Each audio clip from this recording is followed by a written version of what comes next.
When I'm trying to solve basic problems at work, I Mhm. use Six Sigma. I will put things into perspective and I try and understand it, whether it adds value, it doesn't add value, whether we should use it. Six Sigma really brings that to me. I mean, today, very recently, I was asked to help with the process enhancement. And, Mhm. I use something called a VSM. I don't know if you heard of it. It's basically VSM, value yeah, yeah, stream mapping. VSM. Bias Yeah. match. Yeah. And that's the only thing I did. I just did a VSM of that particular process, and we identified so many improvements that could be done, right? So just that, right? I think Six Sigma is a very powerful tool, and I think a lot of people should use it. And yeah, so that's basically how my journey for Six Sigma started. Just because I heard about it and I was intrigued, and Google filled the rest, I guess. Yeah, yeah, you kind of took that path, and now you're a black belt. So congrats for that. Hi guys, welcome to another episode of Future Sound Media. And today I have got a very special guest here, and I'm obviously sitting at my Bangalore place. And this is again, one of the series where I am operating out of my Bangalore location and getting someone who is actually in Bangalore. That's very interesting because in my last episode I was operating from here, but it was for a person in Bombay. And right now, today, we have Ramin on the studio and on the virtual studio. And let me get him on the screen quickly. Hi, Ramin. How are you doing? I'm good, Rahi. How are you? I'm doing wonderful. Thanks for asking. So, let me just introduce Ramin regarding, why he's on the show and what we are going to discuss. We'll obviously get into that. Ramin is a, manager. He's currently working in HP.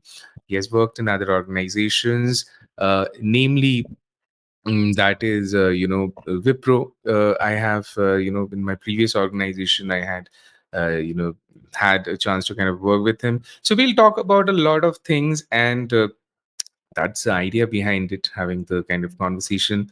We'll know his journey, not only about his work, but he's a very interesting person. He has got uh, we'll talk about his dogs, his passion about sports, fitness, a lot of things that I'm sure that is going to be a very interesting conversation. And then again, the idea behind having the podcast is this is a Sunday night, almost it's like 9:23 p.m.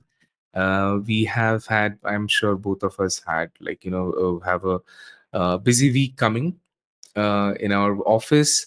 And this is how I prefer my Sunday evenings or my weekend evenings to be if I'm not kind of going somewhere.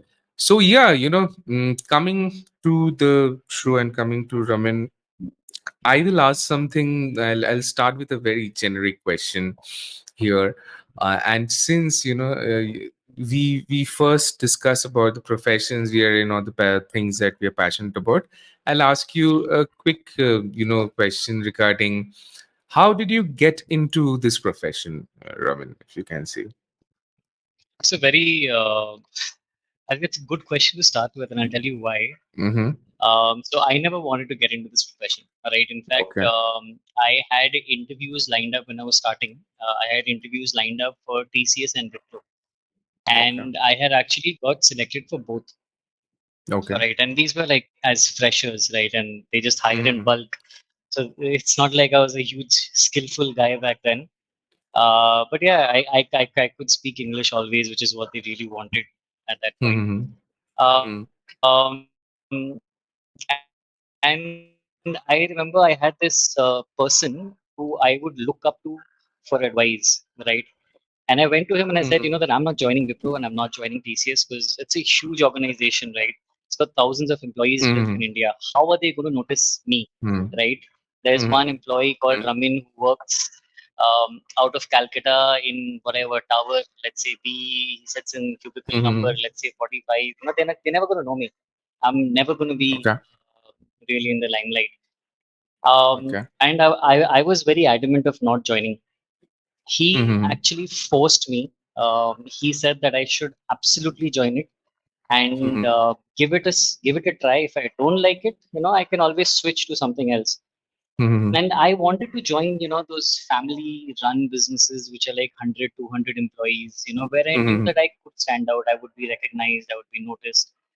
But he Mm-hmm. kind of pushed me, and today I'm very grateful to him that he pushed me, because I completely enjoy what I do, and I completely enjoy the industry that I'm in. Customer support, I take it very, very seriously for more reasons than one. And yeah, so that's basically how I got in. I was actually forced into this industry, but Okay. I don't regret it at all today. Okay. Okay. Great. So, like, let me go a bit back. Okay, let's kind of Mhm. make it a bit more interesting. Before we talk work, we talk shop. I like. How was your you're brought up where you? What is your hometown? What is your home city? Calcutta. So we are two Cal- Calcutta boys sitting in Bangalore okay. and doing a virtual conversation. Great, great, great. So in Calcutta. So tell me something about your childhood. How was your childhood when you were growing up, and what were your influences? What you used to do, and how was your childhood? Give us a kind of input on So that. I was a very outdoorsy child. Okay, like I used to Mm-hmm. leave. Uh, Probably school used to get over. I used to come back from school. I was one of those acute cases of introverts. I wouldn't talk to anyone unless I am really comfortable with you. So Mm-hmm. I had, other than my immediate family, I had a few cousins that I would converse with, and a few friends who I would play with on a regular basis. That's it. Outside of that, I didn't have a world, right? But I was very mischievous inside that world of mine. All right. Mm-hmm. So growing up, like I said, I was an introvert, but I was very much into physical activities, sports, right? I would Mm-hmm. always be outside the house. You would either find me playing basketball, or football, or hockey, or badminton, table tennis, little bit of cricket. I was always into some sports or the other, depending on what time of the year it is. So I played fifth and fourth division of football in Calcutta. I played Okay. first Okay. division cricket, which is the highest club Mm-hmm. level cricket. I played university cricket as well. I have played basketball for my school. I played football also for my school.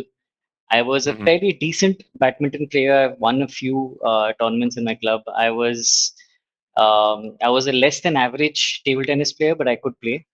I was really bad at tennis though. But yeah, so I used to really just go out and play sports, and I was very lucky.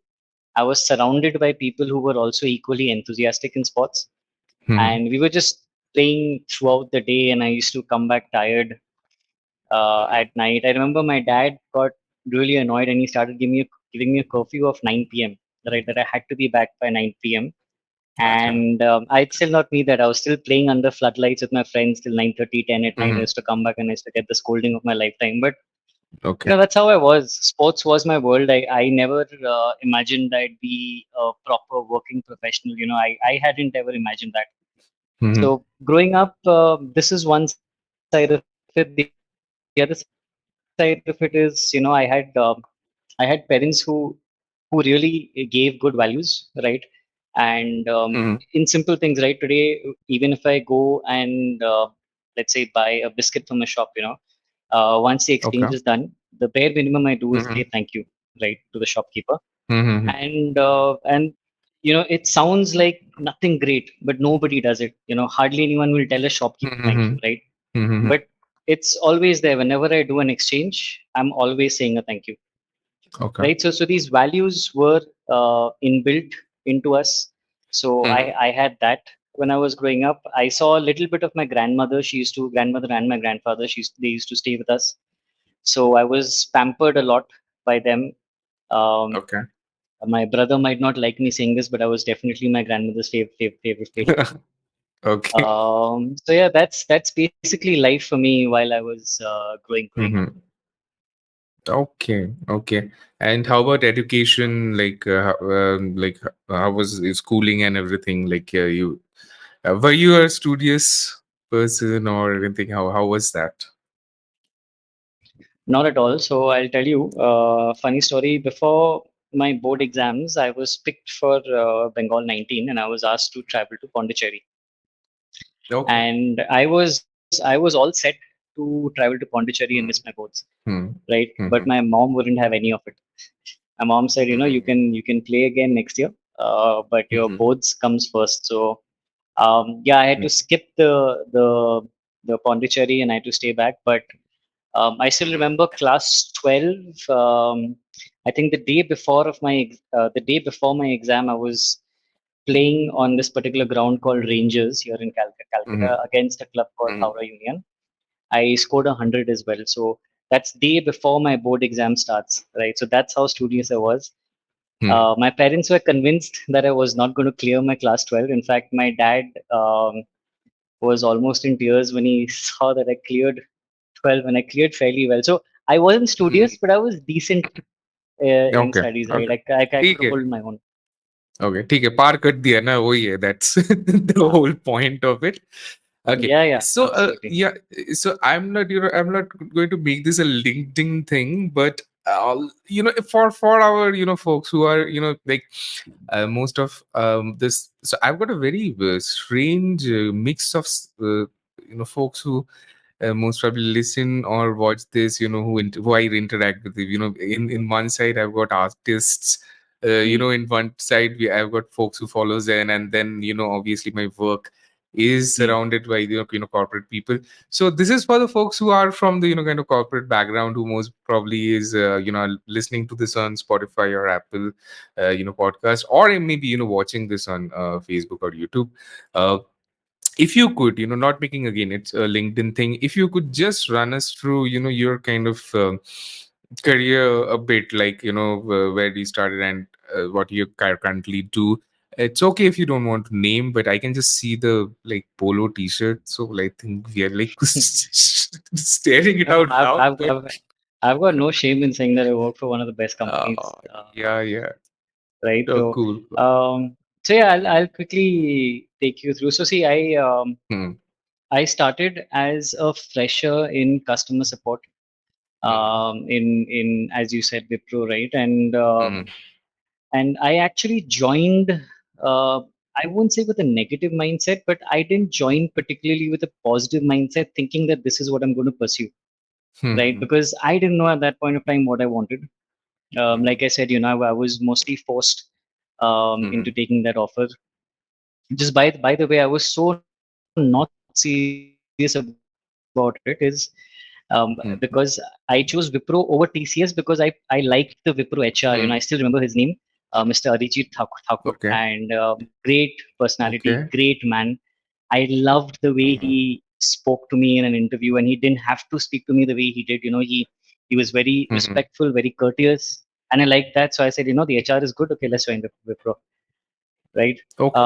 So that's how I got started. I was basically customer support for an Hmm. insurance company based out of Hmm. US, Hmm. right? We were basically the customer support for them, where their clients would call us to check, their Huh. billing process and how far is it done, what's Hmm. the amount process, just basics like that, right? And Yeah. while what I did was fairly redundant, and it was just the same thing I was doing every day. What I very Hmm. quickly realized is the industry is huge, right? Hmm. And I was seeing people growing very fast, right? So I that attracted me because growth for me is Hmm. paramount. It's above everything else. Okay. And when I say growth, Hmm. I'm not going to be, some sadhu or sant and say that growth I only mean professionally. I mean money wise as well, right? Makes I was sense. seeing Hmm. people growing very well, and that Hmm. really attracted me.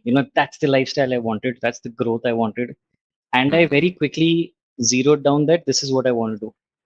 This is Okay. where I want to grow. This is what I want to specialize in, right? Hmm. Once I realized that, I also understood that there are hundreds like me, thousands like me who want to Hmm. pursue, right? Okay. So I understood that I will have to basically be a part. I will have to really stand out, Hmm. right? And the only way to do that is to try and put some value to yourself. So what Hmm. I started doing is and a lot of people who started out with me, they saw me doing it, is that, after Mm. my shift was over, right? Mhm. If my team has logged out and gone, if any other team in the same account as mine was Mhm. having a session, right? I would go and Mm. sit in the session just quietly, just listening and Mhm. absorbing and taking in, just the Okay. knowledge, right? And that Mm. helped me get better than the people who I started out with. And I remember I was made a floor support, like a part-time team lead, Mhm. or a part-time subject matter expert for my team, and Mhm. they were not happy because I joined with them, and I kind of quickly Mhm. came around to support them, right? So that jealousy Mhm. quotient was there. From there, I quickly became an SME, Mhm. which is a subject matter expert in the same account.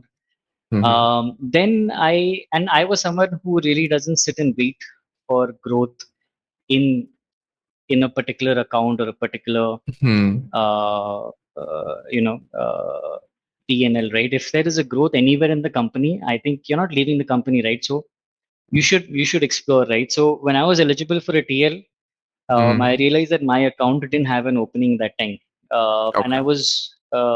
I was told to be patient and it would come around. But Mhm. I saw people who were sitting and waiting for a year, 2 years, and I didn't want to be that, Mhm. right?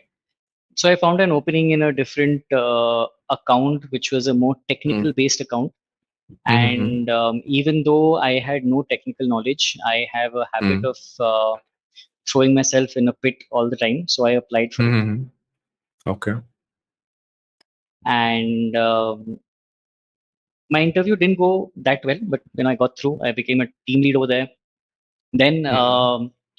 after 2 years, I was eligible for what we call a group lead in Wipro, Mhm. and that was again a Mhm. different account. So switched. Mhm. Then I became a deputy manager in the same account. Then Mhm. I, out of nowhere, actually, this opening at HP came to me. Right, I wasn't expecting it. Mhm. I wasn't Mhm. particularly trying, Mhm. but a friend of mine, not a friend, he's a senior to me, but a Mhm. colleague, I would say. Outside Okay. work, he's a very good friend. But he called me and he said, so he wasn't in HP at that point of time. He was working in a different company, and he Mhm. called me and said, that I have contacts in HP and they're looking for a manager, and I think Mhm. you fit the role. And I Okay. said, why not? Like, who can say no to an interview for HP, right? Mhm. So I sat for the interview, Mhm. and I loved the interview, right? The kind of questions Okay. that were asked, questions around Six Sigma, questions around what I envision myself to be, what I Mhm. envision to do with my team, and Mhm. interview went well. I got selected, switched over as a manager to HP, and I've Mhm. had a tremendous journey at HP. I have been working really hard to stand out. As always, I think Mhm. I best way to get promoted is Okay. to put value to yourself. So I've been 3 years in HP now, loving every bit of it. I think no complaints with Wipro. Wipro has been very kind to me. Mhm. But HP just stands out when it comes to culture and employee centricity, right? They take employees Mhm. above everything else. I mean, customers come first, obviously, but immediately after Mhm. customers, it's employees for us, right? People are very important. And HP not only says it, they live it as well. So Okay. yeah, currently with HP, I'm managing what is called business operations Mhm. over here, which encompasses things like reporting, business analytics, Mhm. automations, just basics. Whatever business operation covers, I basically work with all of that. Okay. Wow. That was like quite the overview of your work. Just one question here. So, you changed your city when you joined HP, or the change happened later? Uh, No, so when you. I moved so I knew it was a job in Bangalore. The Mhm. movement wasn't immediate because when I joined when I joined HP, we were still work from home. Okay. But that only lasted for about 3 or 4 months. Then HP decided to switch to hybrid. So Mm-hmm. yeah, I think after about 4 months of joining HP, I switched to Bangalore. Okay. And right now it's hybrid, or right now it's completely work from home or office? What's happening for you? No, hybrid. We are 3 days work Right from now office hybrid. and 2 days work from home. Okay. Yeah. Okay, good. But hybrid works, I've just realized that hybrid works because like I was doing work from home like for like almost 2 years, and I was like sick of it, to be very honest. And it's not like a luxury I'm complaining about, but really, like going to office really kind of helps just to kind of connect. I have realized that. And once you go to office, there's this thing that happens, at least for me, that happened after a long time when I visited office. It was when I kind of came in Bangalore and visited Infi. It's like like then again you pack your bags, you go to office. That is the thing. So I thought that if I have to do this every day, then it might just suddenly be a bit of a problem. But so hybrid right now, it's kind of working very fine. For me, I think it. Then again, the transition, it obviously depends on business to business and requirements. But Hmm. this is actually something which is I think works right now for having that transition. So, like when you kind of let's talk about the city, okay, before getting into more stuff, because we both are in Bengaluru. So, which side of the city are you put up in right now? I'm more towards the south. I'm in Sarjapura, Okay, so a little towards the south of the city. Yeah. okay. So how do you find Bangalore? So, what tell me. Let's talk about it for a while. Before. See, the city has its pros and Mm-hmm. cons. Okay, I'm not going to sugarcoat it. I think the weather is amazing. I think everybody knows about Bangalore Mm-hmm. weather. Although this year it's a little Mm-hmm. hotter than usual, but the weather in general is good. Mm-hmm. I think the life outside of work is good over here because there's a lot to do, right? And I just don't refer to the nightlife and the pubs, but there's so much you can do with the family as well over here, right? Um, Mm-hmm. I think in general, the people are mostly welcoming. I mean, you see a lot on social Mm-hmm. media, but that's a very small Right. percentage. I think it's Mm-hmm. unfair to Bangalore to say that everybody is like that. I think the city is mostly welcoming. I mean, the Mm-hmm. everybody I know is very kind, and South people in general are known to be very humble and soft spoken, right? So, Mm-hmm. uh, so yeah, these are the good things. I think the cons everybody is aware of traffic, right?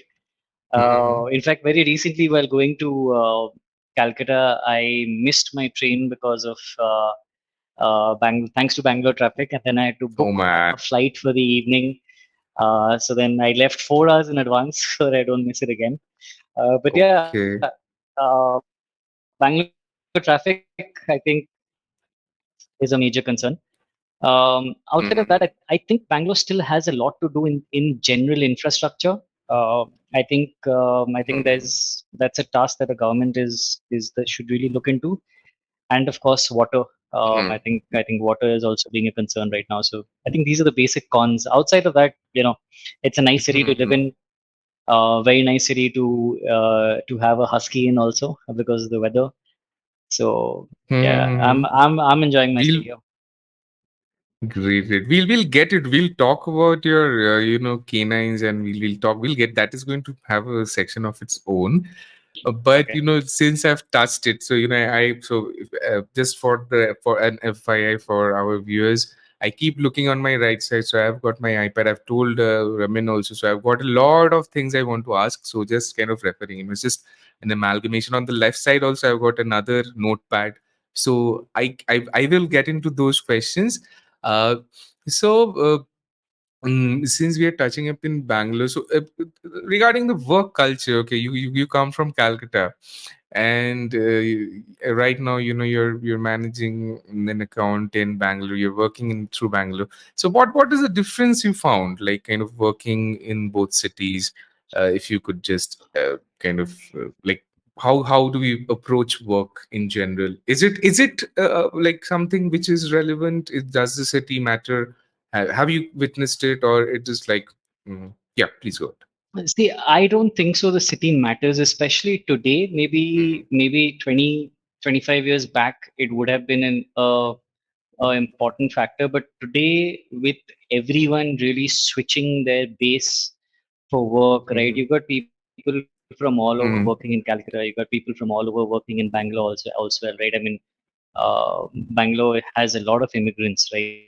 People from all over Mm-hmm. India come to Bangalore. So I really don't think the city would have a huge impact today when it comes to work culture. I think company and the culture that the company puts forward will have a larger impact than the Mm-hmm. city. I mean, that's my take on it. I don't think city really matters.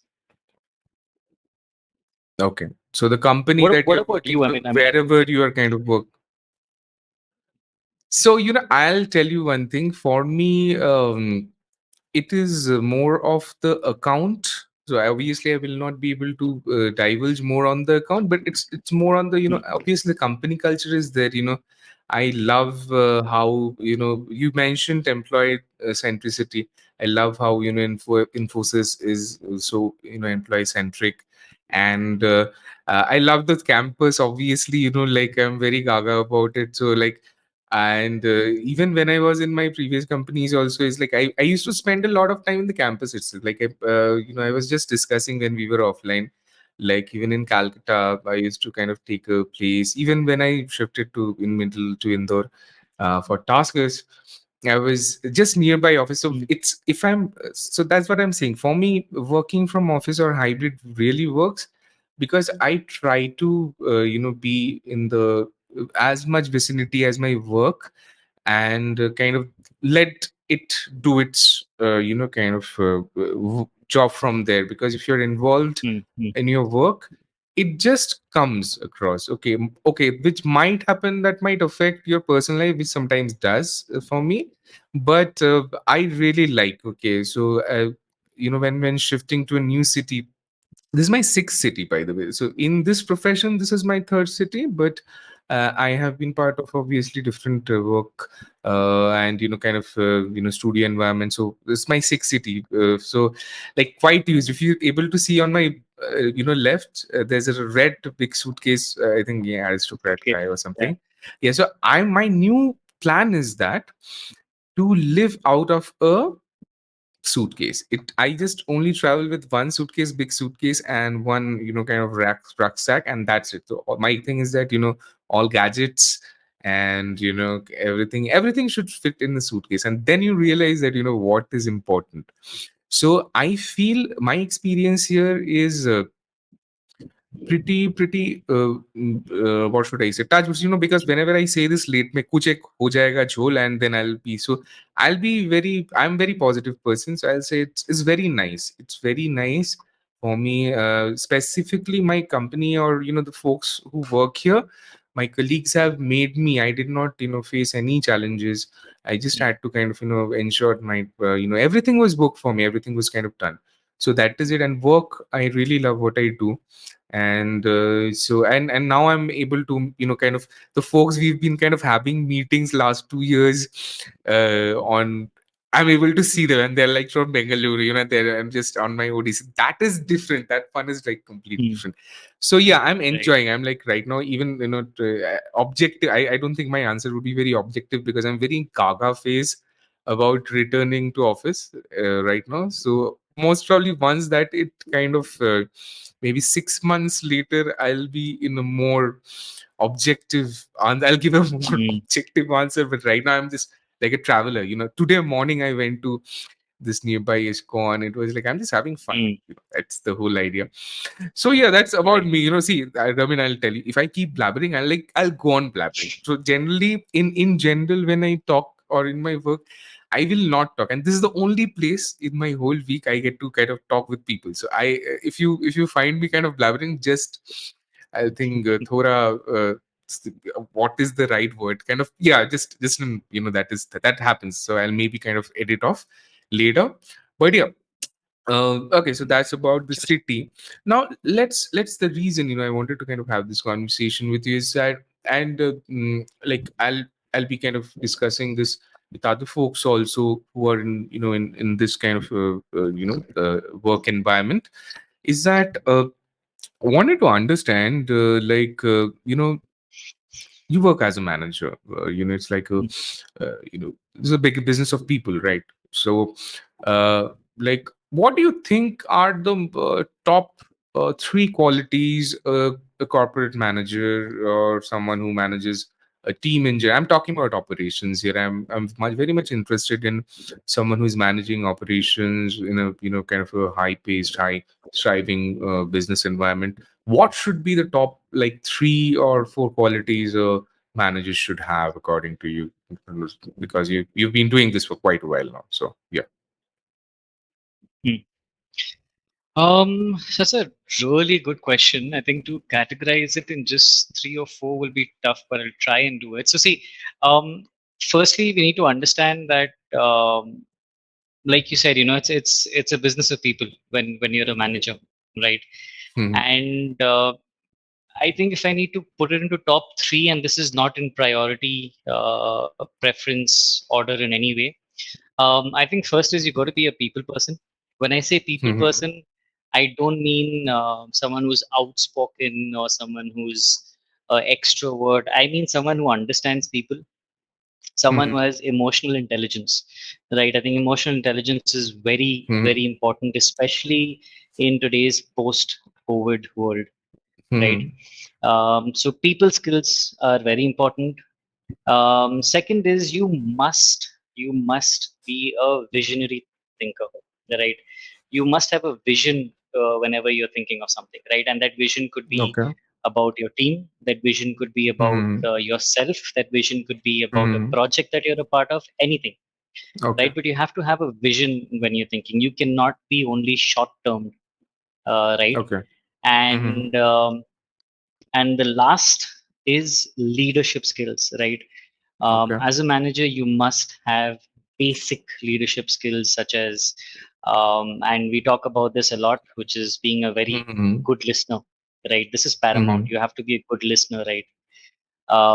Understanding when someone is struggling at work, it will not only be, probably it will not only be that he's not understanding his work, but it could be something that's not work related, which is impacting his work, right? This is all leadership Hmm.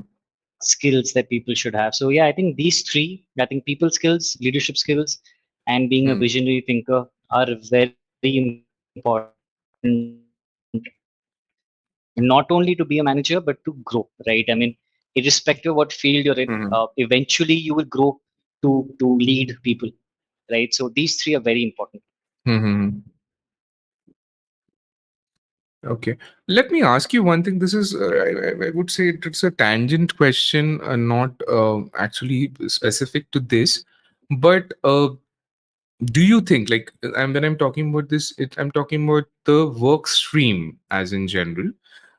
So in operations, like in people management, the scope is more to grow rather than, the other kind of, LOBs that, kind of the supporting roles. So like, I'm not generalizing here, but I'm just like thinking out aloud to kind of understand if we are kind of on the same plane on this. Of my understanding is that, do you think growth is more in operations and in business environment rather than the the other LOBs, say like the WFM, HR, compliance, quality? Not generalizing, but just saying, just is this something which you have noticed? Do you think opportunities are more so, like, if I'm looking into it like a so you've already crossed your 10-year career, right? 10 years. How many years, if you're right now in Not yet. I'm work? still under 10 years. Under I 10 am years, right? So I'm so thinking of a say a yeah, I'm 15. around 9 years old. 9 years. Great. So, Yeah. very similar. So I'm right now at this April 26th, I'll be, kind of completing 8 years. So I'm Hmm. thinking of us like a 15-year term. So a role like, so a career when, I'm not talking about a job. I'm thinking on a career base. Okay, like, so the opportunities in operations are, I think, more in a 15 to 20-year career span, which at least what I've noticed. So is this something? Would you echo that, or do you think the opportunities are equal? It's just how folks kind of take it in, and just this is for, this is for my understanding also, and for the folks. That's Yeah, that's what do you think? fair. I think Hmm. there are two ways of looking at this. Okay, one, Hmm. and this is something I tell my team all the time, is Hmm. that if you really want to grow, growth is always there. You just Hmm. need to find a way to get there, right? That's one. Irrespective of what Hmm. field you're in, growth will always be there. Okay. Hmm. Second is, if you put things into perspective, right? Let's say I'll say I have an operations team of 2,000 people, right? That Hmm. operations team of 2,000 people will have just one HR, Hmm. right? So it's obviously going to be slightly easier to grow through 2,000 people because there'll be more managerial openings, there'll be more team lead openings, there'll be more Right. Huh. AVP openings, etc. Right? But if there's just one Hmm. HR, right? Hmm. So obviously it gets a little more limited. So while I don't think growing is tougher, I think Hmm. yes, opportunities may not be as frequent as it will be in operations, right? But that said, coming back to my Hmm. original point, growth is always there. We just need to find it. Hmm. Okay. Thanks for that perspective. I'll ask you something on the similar lines of this. Uh, right, this is the kind of time of AI. Everything is, Hmm. we are using AI in so many things. In fact, I use my AI to pack my luggage. That sounds very scary, but I use AI on I everything wouldn't I can. understand this. How do you use Yes. AI to pack the luggage? Yes, I most probably have it on my phone here also. So what I did is that uh, इसमें मैं बोल रहा हूँ अभी I think I have. So wait. Uh, yeah. So if you oh man, so yeah, I have it. So the title is Packing List from if you're able to see, I don't know if you're able to see this. Okay, I'll just read it from here. So packing list for moving to a new city. Yes, So what I talk did is about it. that I I, can see some of it.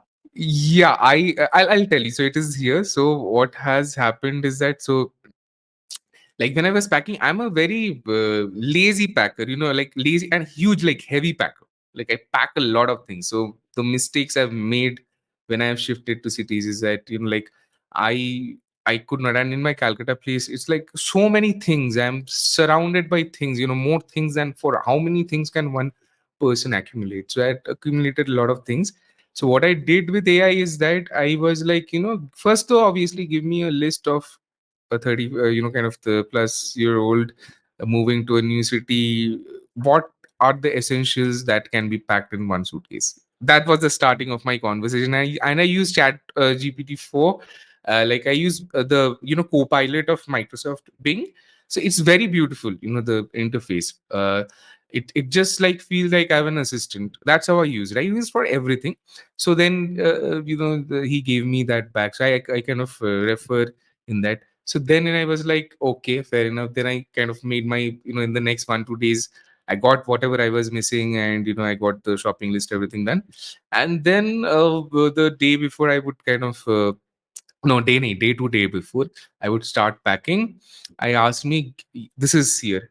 Uh, Give me a 30-minute action plan to pack your suitcase, including additional items. So this is actually here. Okay, I'm showing. I'm not bluffing here. And this was, so it started 0 to 5 minutes preparation. Gather all items in. So open your suitcase and lay out all bedding, clothes, and items. 5 to 10 bedding and towels. Plates. So it's like giving me every step. So I don't have to use.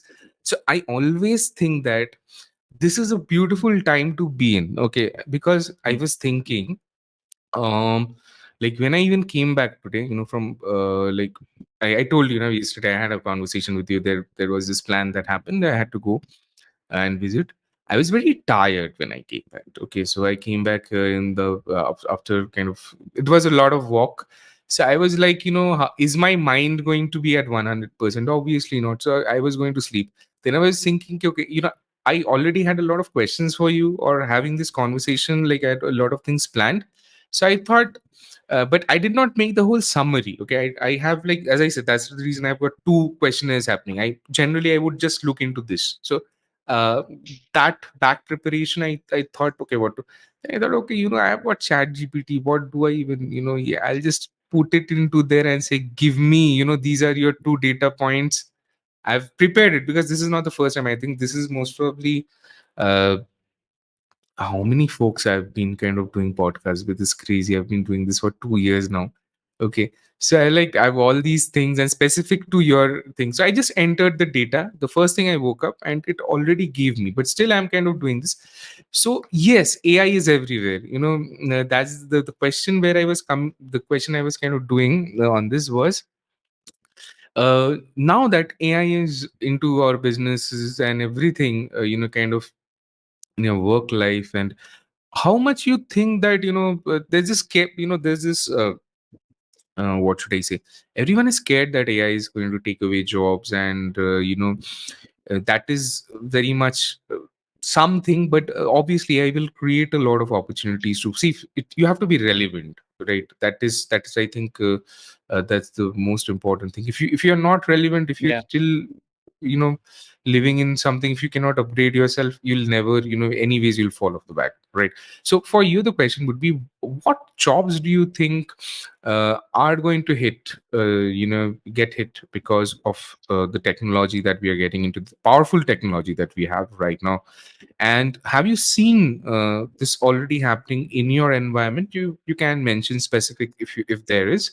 If there's not, it's okay to just wanted to kind of understand what you think is the impact of AI in, one, what we do as folks who are part of the corporate business, and two, Mm. in your personal life, how kind of AI has affected, if it may, just like for me, like packing clothes, just yeah.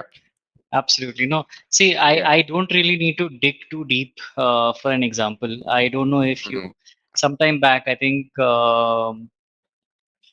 early to mid March, a company called Klarna, if I remember correct, it basically Okay. let off 700 employees, Mm-hmm. 7 or 800 odd employees, because it Mm-hmm. replaced their jobs with AI, Mm-hmm. right? Okay. So can AI take over what we do? I think yes and no. Mm-hmm. I feel that Mm-hmm. anything that is basic or redundant or doesn't require much of a thought process, I think that is absolute basic. That can Mm-hmm. definitely be replaced by AI. There's no two ways about it, right? Things like Mm-hmm. a data entry clerk, right? For example, why do you Mm-hmm. need someone to sit and enter manual data when today, if you, so I think there are apps that allow you to convert a normal picture. Like if Mm-hmm. you have a set of numbers on a piece of Mm-hmm. paper, you take a picture, Right. it puts it onto an Excel sheet for you, right? Correct. So Right. you've got all these apps today. You don't need cashier, right? Some of these big Mm-hmm. supermarkets outside of India, they don't have a concept of cashier anymore, right? A Mm-hmm. customer can go in, pick up whatever items they want. On the way out, the items get scanned automatically. When Mm-hmm. you're at the exit gate, your bill gets generated. You pay online, and it's done, right? Mm-hmm. So these basic jobs that really aren't very skillful in nature, I think these are very easily going to be replaced by AI, right? Which is why today a lot of people will be talking about how you should skill up, Mm-hmm. right? If you're not really skilling up, then you're not going to be redundant for very long, right? If you don't have a niche skill, Mm-hmm. probably what you're doing is not very um, how should I say, it doesn't require much of gray matter, and you should probably start thinking about a backup plan, right? So yeah, basic jobs are definitely going to be taken over, right? But AI and machine learning are always evolving, right? Mm-hmm. They will keep getting smarter. So we have to be ahead of the curve. We've got to be smarter as well. We've got to continue learning new things, continue adding to your skill set, and that's the only way to ensure that you don't get replaced by an AI, right? And I mean, in HP, our director today, who sits out of Bangalore as well, Mm-hmm. whenever he talks to us managers, he will always ask us, what new certification have you done? What new course have you started, right? Is there Mm-hmm. something new that you're learning? Are you reading a book, right? In fact, Mm-hmm. there are people who are at higher designations than me also, who keep Mm-hmm. asking us to read books, because they know that books are also a source of knowledge, Mm-hmm. right? So if people at that level are pushing you to do it, obviously it has Mm-hmm. value, right? So yeah, Right. Right. I know it's a longer answer than probably No, what you please go ahead. Huh? expected, Mm-hmm. but AI will take over jobs whether we like it or not. But it will not replace everything. You will still have place in the world. You just have to ensure that you're, uh, being valuable to your organization. That's all. Makes sense. Makes sense. You touched upon two, three things very interesting. Where I'll ask you on that. So, what are the skills that say people managers, operation managers, yeah, senior managers should be upskilling themselves into?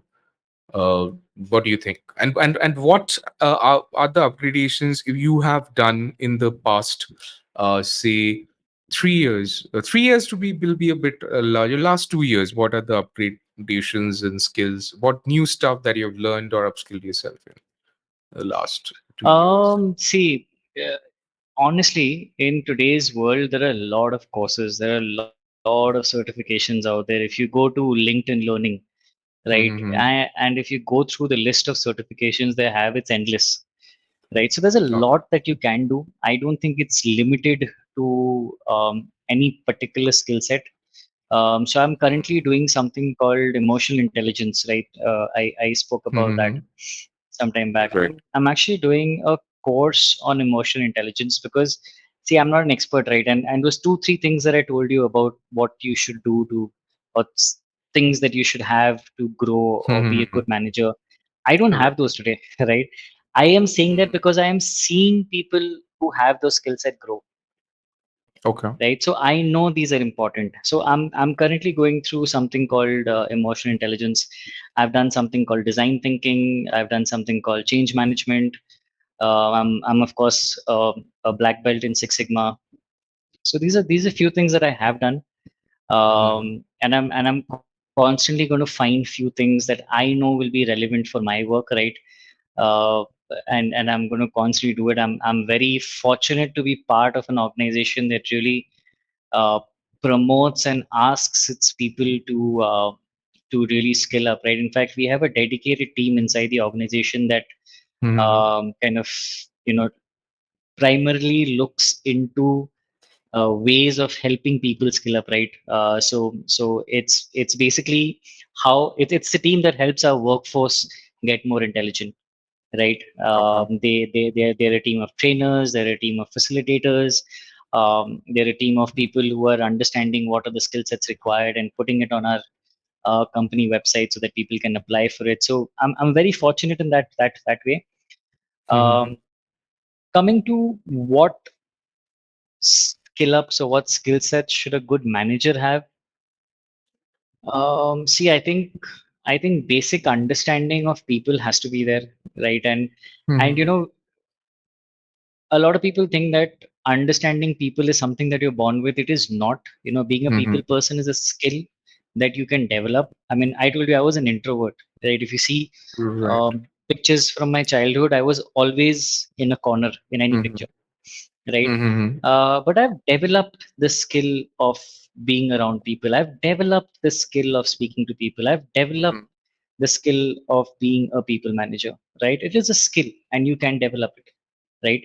Right. Um, uh, and and there's a skill, there's certifications, there's courses for basic communication, business communication, right? there Mhm. are there are skills, there are courses on learning how to create good PowerPoints, which I think are very important. There are Mhm. courses on, like I said, change management, emotional intelligence, design thinking. There's a lot out there, to be honest. I think the list is Good. really good. I'll just pause. I Yeah, think I'll there is just pause enough you there. for you to pick up. Yeah, sorry, you're going on. I think there was a lag. I'll just pause you Yeah, there here because I found something. I could not kind of stop but making this question. And let me note down this point also. Here, wait. I generally before I do a trick question, I do it. Okay, 48 memo. Okay, fair enough. How important do you think are PowerPoints and meetings in a business environment? Do you think like uh, PowerPoints are very important? And obviously this is one like two questions in one question. And also secondly, how relevant are meetings? Do you think that if something do we need to have multiple meetings, or if something can be just communicated through a email, or what should be the things before we get into having a meeting, because these are the meetings take up most of our time, and everything is urgent, everything is important, and we have to do a lot of firefighting. And I'm just trying to understand, like, uh, what should be the prerequisites when you accept a meeting. So the person who is sending you the invite, what should they keep in mind? Okay, I'm sending this meeting invite, I better kind of be prepared with the agenda or something, these things. There's a second question. The first question is, how important right now in the environment do you think are PowerPoints presentations? I know that when we are kind of dealing with clients, it's we are very dependent on the presentations because of the graphs and anything. I'm not asking on that. I'm talking about the presentations when we are in an internal environment. Do you prefer PowerPoints, that is, or rather than it could be just the numbers we could have just discussed? And I would really love to have your input on it. I have a stand on this, but I will not mention it right now. I wanted to have you, and again, no judgment. I'm not judging anyone. Everyone has their way of kind of doing it. Wanted to understand these two yeah. questions. Yeah, please go ahead. So PowerPoints, I think, are trying to find the best way to answer this. So are PowerPoints important? No. All right. I don't think PowerPoints as a tool is very important. Right. What is Mm-hmm. important to have relevant information during a meeting?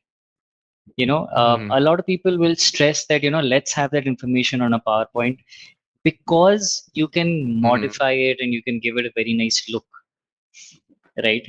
But Mm-hmm. PowerPoint as a tool is not important, not for me at least. What is more important is the information that it contains. And if that information um, can be shown on Excel also, I am fine with it. In fact, Mm-hmm. I have been on a meeting with leaderships, right, where they have been okay with me showing an Excel sheet also, right? If it has relevant information, they've said, okay, you just show me the Excel sheet. I'm fine with it. I don't need the PowerPoint, right? So for me, PowerPoint as a tool is not important. What's more important is what it contains, right? In fact, today I am actually looking, or I'm exploring other options for a few activities that we do where PowerPoint is required. I'm working Mm-hmm. with people who are experts in this field. I'm trying to work with them to see how we can explore something else other than a PowerPoint, Mm-hmm. right? Replace PowerPoint with Okay. something else, you know, just to Okay. see how it fits into the scheme of things, kind of how do I say it? Disrupt things a little bit, right? Everybody uses Mm-hmm. PowerPoint. Everybody's comfortable with PowerPoint. So I just want to try and see if we can do something different, right? We may not be able Mm-hmm. to. We may fail miserably, but that's fine, you know. Mm-hmm. So yeah, long answer short, are PowerPoint's important? No. What's more important is the information that's shared during meeting. Mm-hmm. Coming to your second part of the question, which is a very tricky question actually. Are meetings important? I think yes and no, right? One is, a meeting is important when you need to ensure that everyone are aligned, right? See, there are a lot of things that I do today that involves multiple stakeholders, right? I'm currently working on something which will involve a number of what should I say, verticals, right? There'll be supply chain, there'll be country team, there will be our customer support team, there's going to be our process experts. Multiple stakeholders will get involved in that. Right now, in these sort of scenarios, it's always important to have a touch Mhm. base at least once in 15 days, or maybe if it's very Mhm. important or very sensitive, once a week, to ensure that everyone is aligned, everyone's on the same page with the updates. Mhm. It's extremely important, right? But Okay. um, yes, I don't think we need to set meetings for everything. I think there are certain things that Right. can just be cleared Mhm. on an email, and I do that a Mhm. lot. Mhm. If someone sets a meeting saying let's meet for this for 5 minutes, and I know that maybe I'm going to office tomorrow, I will meet him in Mhm. office tomorrow, right? I will decline his meeting, and I'll write on the decline that I'll be in office tomorrow. I know you'll also be there. We can probably just meet face to Mhm. face and wrap it up in 5 minutes. We don't need to Okay. block a Zoom meeting for that, right? I do that a lot, Correct. and I'm happy to connect face to face and sort things out in 5 minutes rather than speaking 30 minutes on a Zoom. Correct. The reason why I asked is that what you mentioned is absolutely. See, I'm not saying why meetings are obviously important. I'm saying that our all meeting is important because when you start this, looking into your schedule, if it's just like the Eisenhower matrix, right? So if I only want to have something on my calendar which needs to be addressed, so like I wanted to know like the priorities, like obviously certain meetings we cannot kind of skip the kind of WBRs, MBRs, those are there, and maybe the connect with the leadership. But I wanted to understand from your end, what is the filtration you do? Like, or when you set a meeting for yourself also, like it's not like it goes both ways, right? So when I want to communicate something, or so like what should be the prerequisites for me to set up a meeting? See, Like it anything has that to is be. So you, sensitive, hmm, hmm, anything that has to hmm, be addressed immediately, I don't think it should wait. hmm, Because, hmm, see, I might send an email right now. My expectations hmm, may be that you're sitting on your laptop waiting for that email and then you're going to reply to it. But in reality, that doesn't always hmm, happen, right? hmm, Someone may be away for lunch, or hmm, maybe he's into some other uh, activity, right? He may not be responding to my hmm, email immediately.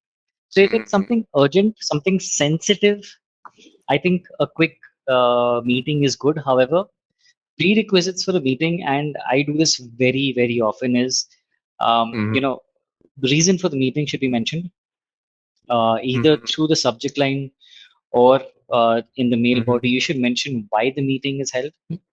If the hmm, people are expected to do some due diligence before the meeting, you should clearly call it out that hmm, this is what the meeting is for. Please go through this. I'm attaching an Excel sheet. hmm, Come with your thoughts on the meeting. We shouldn't come on the meeting and look at the Excel sheet. Come with your thoughts on the meeting. So look at it beforehand. hmm. There are many times when there's a huge mail chain ongoing, and I finally just get tired, and I realize that this is not going to get sorted through an email. So then I'll reply to all and I'm say that I'll set up 30 minutes. Let's meet, and that email gets attached to my meeting invite, so people know why I'm setting Okay. the schedule. Right. So prerequisites has to be Mhm. given to people. You've got to tell people why the meeting is there, so that I Mhm. need to understand whether it's important. So it may be important for me, Rahi. It may not be important for you. Correct. Correct. Right. So Right. giving people that perspective lets them know whether they need to be on that meeting or they don't need to. So yeah, it's Mhm. very important to be very clear about what the meeting is for, and allowing people enough time and allowing them enough intelligence to do due diligence before coming to the meeting are very, very important. Yeah. The reason I asked is because like time is a bigger currency than money. That is what I feel. You Yep. like we can obviously earn more money later, but like time is gone. So everyone, we have like 24 hours a day, right?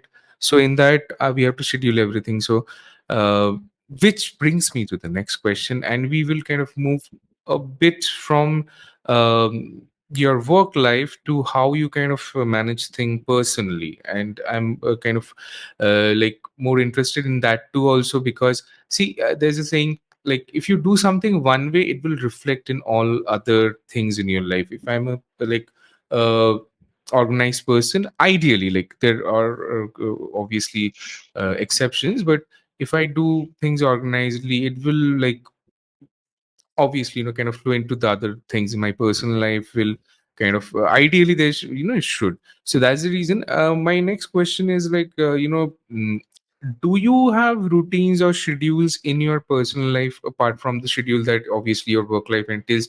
Because when I had asked you uh, this, so you had said that like work wise, not personally, obviously, like work wise, I'm all like I do not have a fixed. Yeah, so that means obviously that happens after a level. Obviously that happens that we have always we have to be available because that is obviously that is the expectation, right? So that is already there. So that means that by the way, let me ask you, do you ever keep your phone in silent mode? Yeah, yeah. When I'm sleeping, it's on silent. When I'm having lunch, if I'm having lunch with family at home, my phone may Hmm. not necessarily be on silent, but it will not be with me on the table. It will be somewhere else, and I don't answer it. Hmm. Irrespective of who's calling, I will call back because that time is dedicated to the lunch. But that doesn't always happen. Usually, we are very casually, just possibly just sitting on the couch and eating. But Hmm. if you're having a lunch as on the dining table as a family, I'll try not answering during lunch. And when I'm Hmm. sleeping, it's always on silent. When I'm sleeping, so I have this gift. I can sleep anywhere, anytime. Right? You put me on a bed. Okay. Within 2 minutes, I'm out. Oh I am man. out Okay. cold within 2 minutes. Right? Okay. But I'm also a very light sleeper, which means that my sleep will break very easily. But then again, I'll go Okay. back to Okay. sleep also. So that's Okay. why I keep my phone on silent. Uh-huh. And I'll be honest with you. I basically have a very see. I have it. We at HP work around the corner, just like all of the Uh-huh. organization. So my team is there, right? So I have Hmm. people possibly who is working in the night also, right? And Hmm. if I'm not available, people will reach out to them, right? Uh, Hmm. and there have been multiple occasions when possibly I've woken up very early in the morning and have had to join calls. But in general, Hmm. during night, it's always on silent. And uh, I usually, my phone rings at night. I may miss it because it's in silent, but Hmm.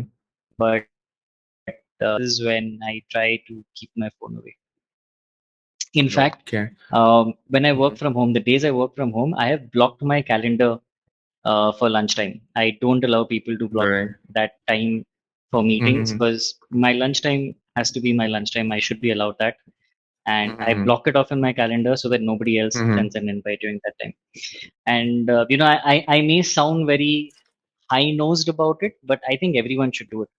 If you're at home, Abs- you mhm. should definitely block your lunchtime and have with your family.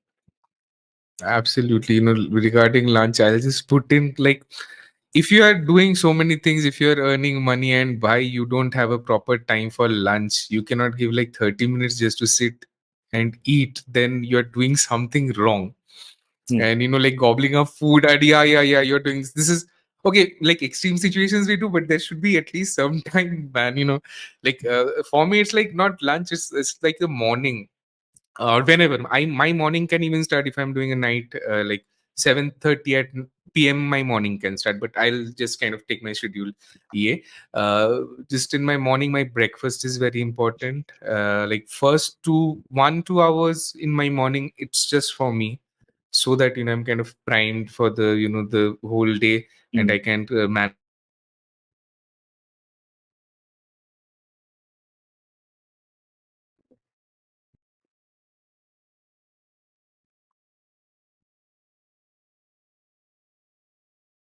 And I think we got disconnected a while.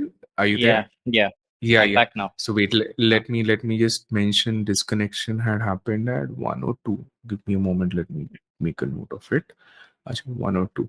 Okay. So yeah, coming back to we were talking about routines and schedules. So Hmm. do you have any? How does a first of all, do you have any evening or morning routines? And do you keep a personal schedule? As you already mentioned, you kind of block off time for your lunch, which I think a brilliant thing. Everyone should kind of do it. I do it. I don't block off time on my calendar. No, I think I have my in my calendar. Yeah, and everything is kind of there, but I keep upgrading it. So do you have it like blocked in your calendar also? As in, do you maintain a personal calendar apart from work calendar? Yeah. Um, Main- mm, I mean, yes, I do maintain a personal calendar, but for Hmm. personal activities, right? More because I'm very forgetful. So my personal Hmm. calendar will Hmm. have really stupid Hmm. things like send message to granny, right? Every alternate Hmm. day, I have a reminder for the evenings to send message to Hmm. my granny Hmm. and my aunt. I'll probably have a reminder to call maybe my mom. I'll probably have a reminder to have medicines, right? My personal calendar will have Hmm. those sort of everyday life kind of reminders. Work calendar is where I block off time whenever I need to.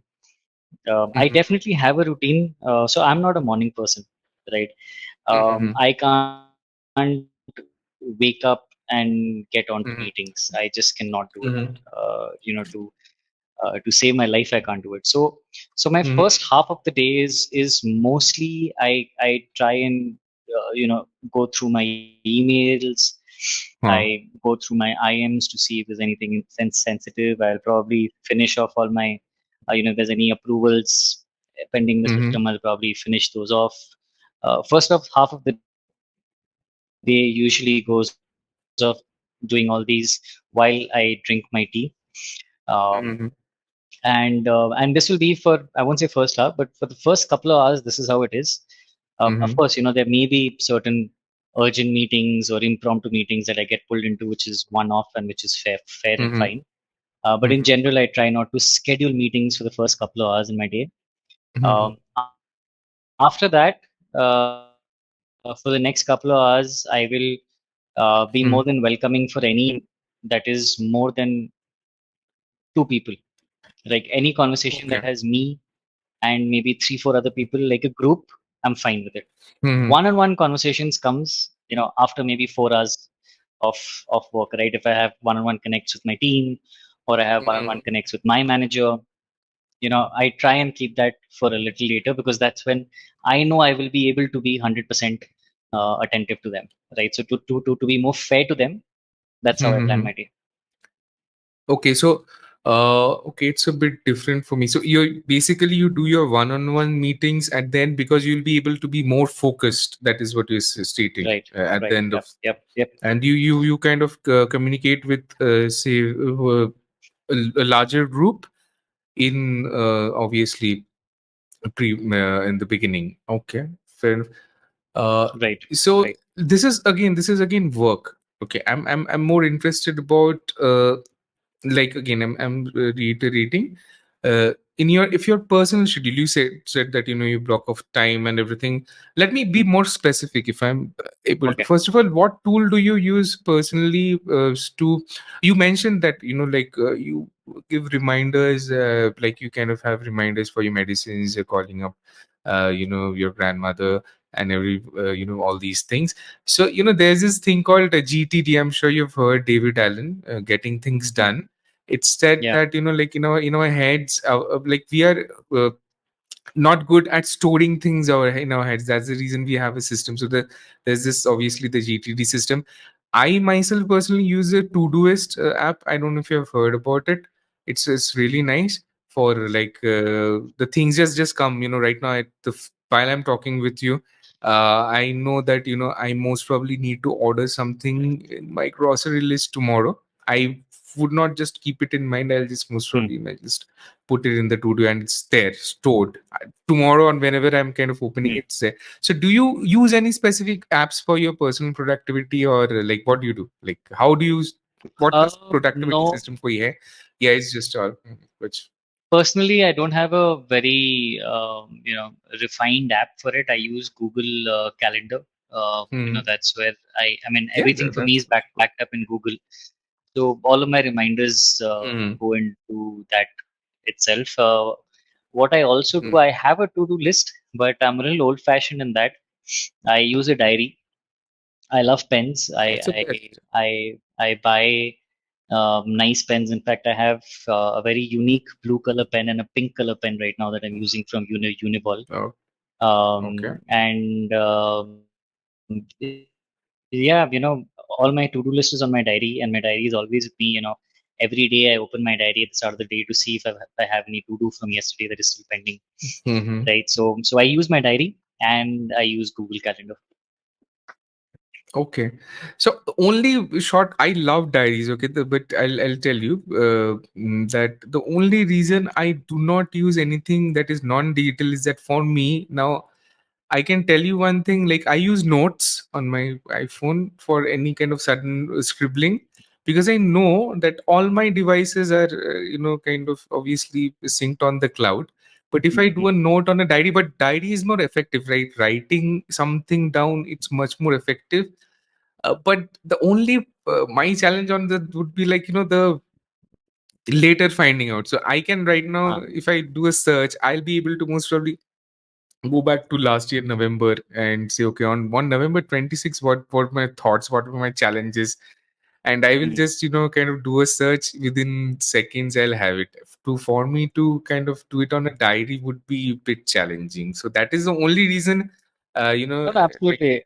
hmm, I use I, notes as well. In fact, if I can show you, I uh-huh. recently visited Calcutta, and I have a list Okay. of I don't know if you can see it.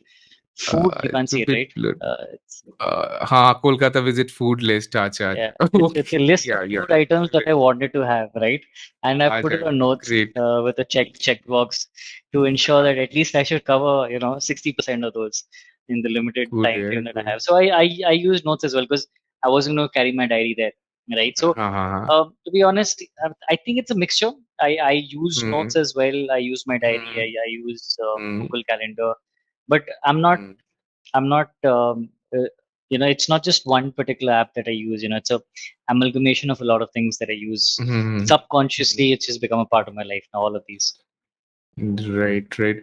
So I had done this, kind of. So for me, it's very simple. Try to keep it simple. Like for notes, it's just if I'm using my Android, it's going to be obviously the Android notes, which I will try to feed into Notion. So Notion is the whole thing that everything works around. So I'll feed Mm. on Notion all my notes, and then for productivity, I've got Todoist, where which Todoist, like obviously actually got the, like, I'm very addicted to Todoist because when I was working in Bombay, Ram as in Ram Sampath, he used to be my kind of a mentor at that point of time musically. He used Todoist like crazy. He was like, at that point, that was the first time I was got interested. So if you have not checked it, please check it. Just it's going to I'm make your looking life at a it lot right more now. smoother. Actually, Yeah, it's to do crazy. And the basically. free version works. Todoist, and it integrates with everything, and it will make life after. So there's this before Todoist Rahi and after Todoist Rahi, and then also I think I use Evernote. But right now it's just like these things. So, and calendar, always Google Calendar, which syncs Mm, with all my things, and everything has kind of mm. my personal life also. I've kind of scheduled. I like it, else I become very OCD. I don't know if it's, and but now I'm like too old to kind of change that habit. So I'm not trying. I tried previously. I think like it's just so, like whatever I'm like this. I cannot change it. That's the reason I ask everyone. I've actually Uh, downloaded now, Todoist. I'll definitely take a look at it. Todoist, please do it. Please do it. Yeah. Todoist and Notion, I will not suggest right now because that is going to. I do it because I have a lot of things going on together. Like obviously my work life is there, then this podcast that I do. Apart from that, Mm. there are certain other things that are there. So I try to kind of have everything together.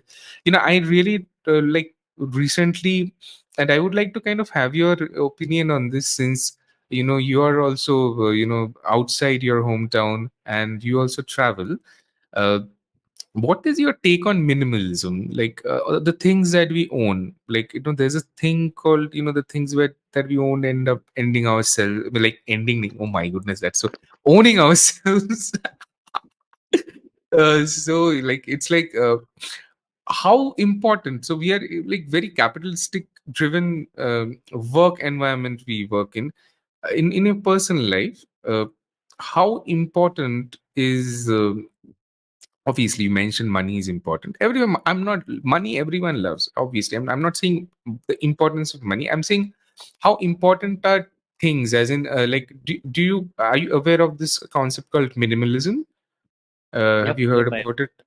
Yeah. So are you like, what is your take on it? And how much like what is the lifestyle like, if I want to kind of understand, like, do you consciously choose things that you kind of let and yours, in your life things enter? Because the reason I'm again asking is that I practice a bit of Zen, and now I'm more into this, so I really want to understand what's the take on the folks that I am discussing this with. So yeah, please See, go ahead. I think different people will have their approach to things, right? For me, I live Mm-hmm. on a requirement based, right? If I require something, I'm going to purchase it.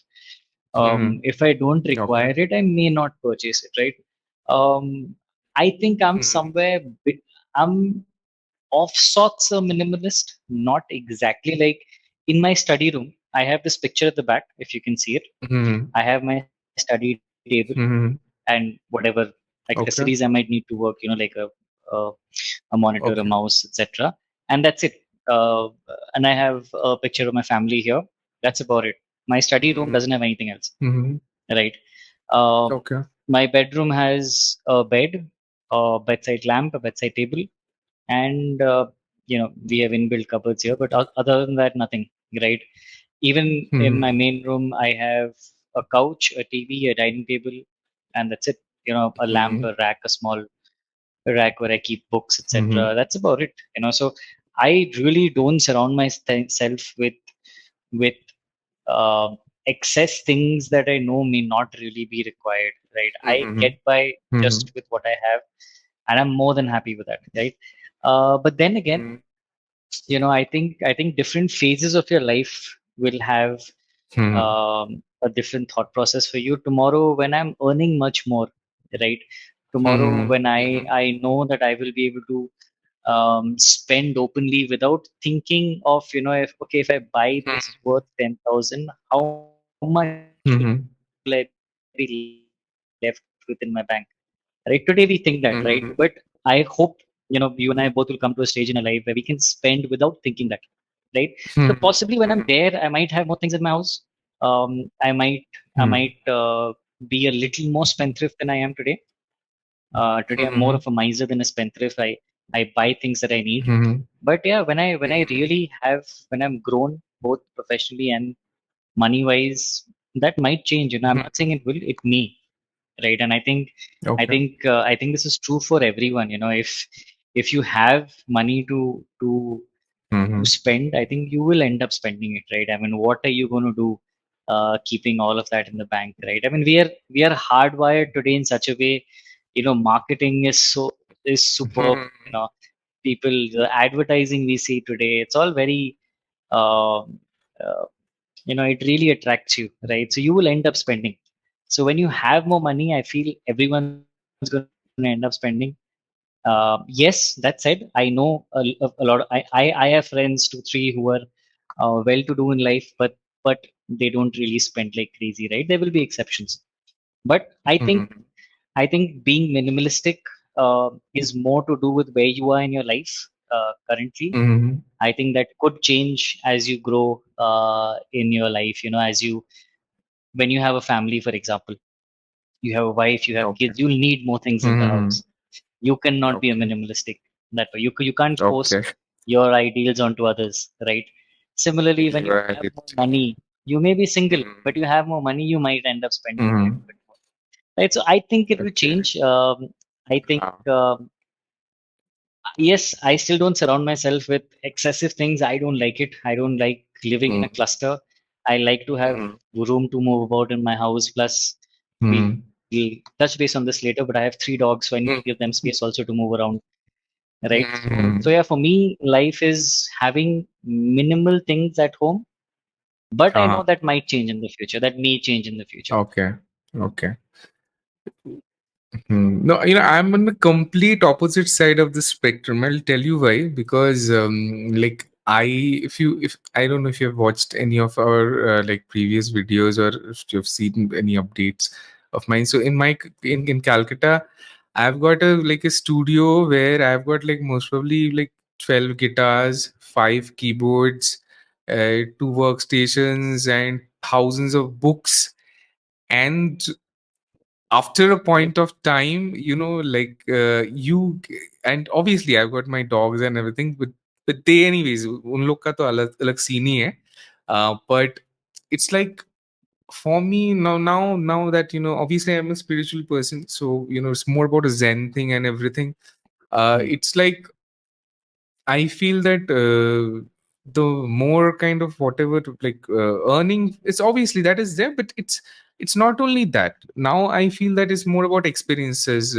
For me, it's like uh, I want to kind of get into that digital nomad lifestyle. Like I was telling most probably someone, if someone tells me that okay, you have to go to Hyderabad and start your work from tomorrow, I'll just need a plane ticket. I'm done. I can do. And that the uh, the immense what should I say, I know, like it's like the immense freedom you feel, like it's I feel that is something which is the new thing for me. It's I've never kind of got into it. This is for this year, it's like a priority I had, when I was doing my resolutions to uh, ensure, okay, fair enough. And most probably this is it's a luxury that I have, that okay, all I can just, if I need something, I might just get it from my like Calcutta place, wherever I'm doing. That's a luxury, obviously. So it's like right now working as my storage house sounds very bad. It sounds like how the American culture is going. The how much storage Americans spend on, like they have storage spaces. Yeah. One person, these Yeah. guys have, that's crazy. And I was like reading it. You should watch this movie, like a documentary, Minimalism, if you can, if you have the time. It's crazy how much. And with what you said, obviously, like the advertisements and everything is coming to us, making you feel that without an iPhone you're not a person, or Yeah. you need that Apple Watch, else you don't know time, and whatever. Most probably the some for someone a car, shiny cars for someone, who kind of motorbike, whatever, what not, right? So that's what brands do. And brands do it, even social media does it for their own Yeah. benefit. We are basically Yeah. Yeah. kind of uh, if you were seeing, I don't know, like did you there's this in new series I saw in Netflix. It was called Three Body Problem. I was discussing my previous podcast also on this. Did you get a chance to see it? Do you watch Netflix? That did you get a I do. chance? I do a lot of Netflix in my Okay. life, and I was Okay. actually so we recently finished a series called Fool Me Once, and Okay. we wanted Okay. to we were looking for something else, and I saw this particular Hmm. series on Netflix, but I wasn't sure about it. Yeah. Uh, So but why don't you tell me a little bit about it? yeah, so yeah, it's called the three body problem, and there humans are kind of like compared to bugs. So these so see it. I'm not going to spoil it. If you have time, Okay. watch it. So like that's the whole thing. Right now we were talking about AI and all these things, Hmm. and how like so we are being used by marketing and everything without even us knowing it. So we have to be Yeah. very conscious about it. Yeah. Else that's how I even use my social media. I don't have my kind of so I have got three phones. One is my personal number, one is my official number, and the other phone that I just use for just taking videos, or which is like now kind of taking this video and kind of doing socials. And I keep that phone just outside me when I'm kind of like wanting to concentrate to work. And yeah, so I think that it's what you kind of want at the end of the day, right? Yeah. So Yeah. the things I feel that things are sometimes taking over, and for me to get focused, which brings me to the next question. We were talking about the canines you have, and this is a similar experience that I have. And I did not, I was like, we are in 1 hour 23 minutes, and I did not even mention this. I don't know if you understand why, but it is very painful for me to have the discussion, because I know, like I have like meditated and kind of got this on back of my mind, because is this the only thing that pains me when I travel?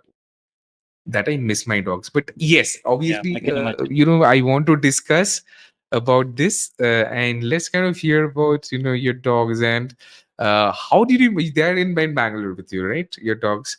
So Yeah, how did you kind yeah, of yeah. like take them from Cal? I'm also very much interested to know this process. I'll most probably later call you also on this when I Mm, do this to understand. But if you could just give me a gist of introduce, maybe if they're around, I don't know, we can see mm. them also, but whatever, like kind of tell me about your dogs and the experience. Yeah, please go ahead. So I've got three. Okay, the first one I got, me and my wife got was a husky. And we Mm-hmm. got him in Calcutta itself. And Mm-hmm. so funny story. Okay, so my wife is actually the dog person. She's Okay. the one that got hooked me, or the one that got me hooked onto the love for dogs. Right? She's grown up with Mm-hmm. dogs.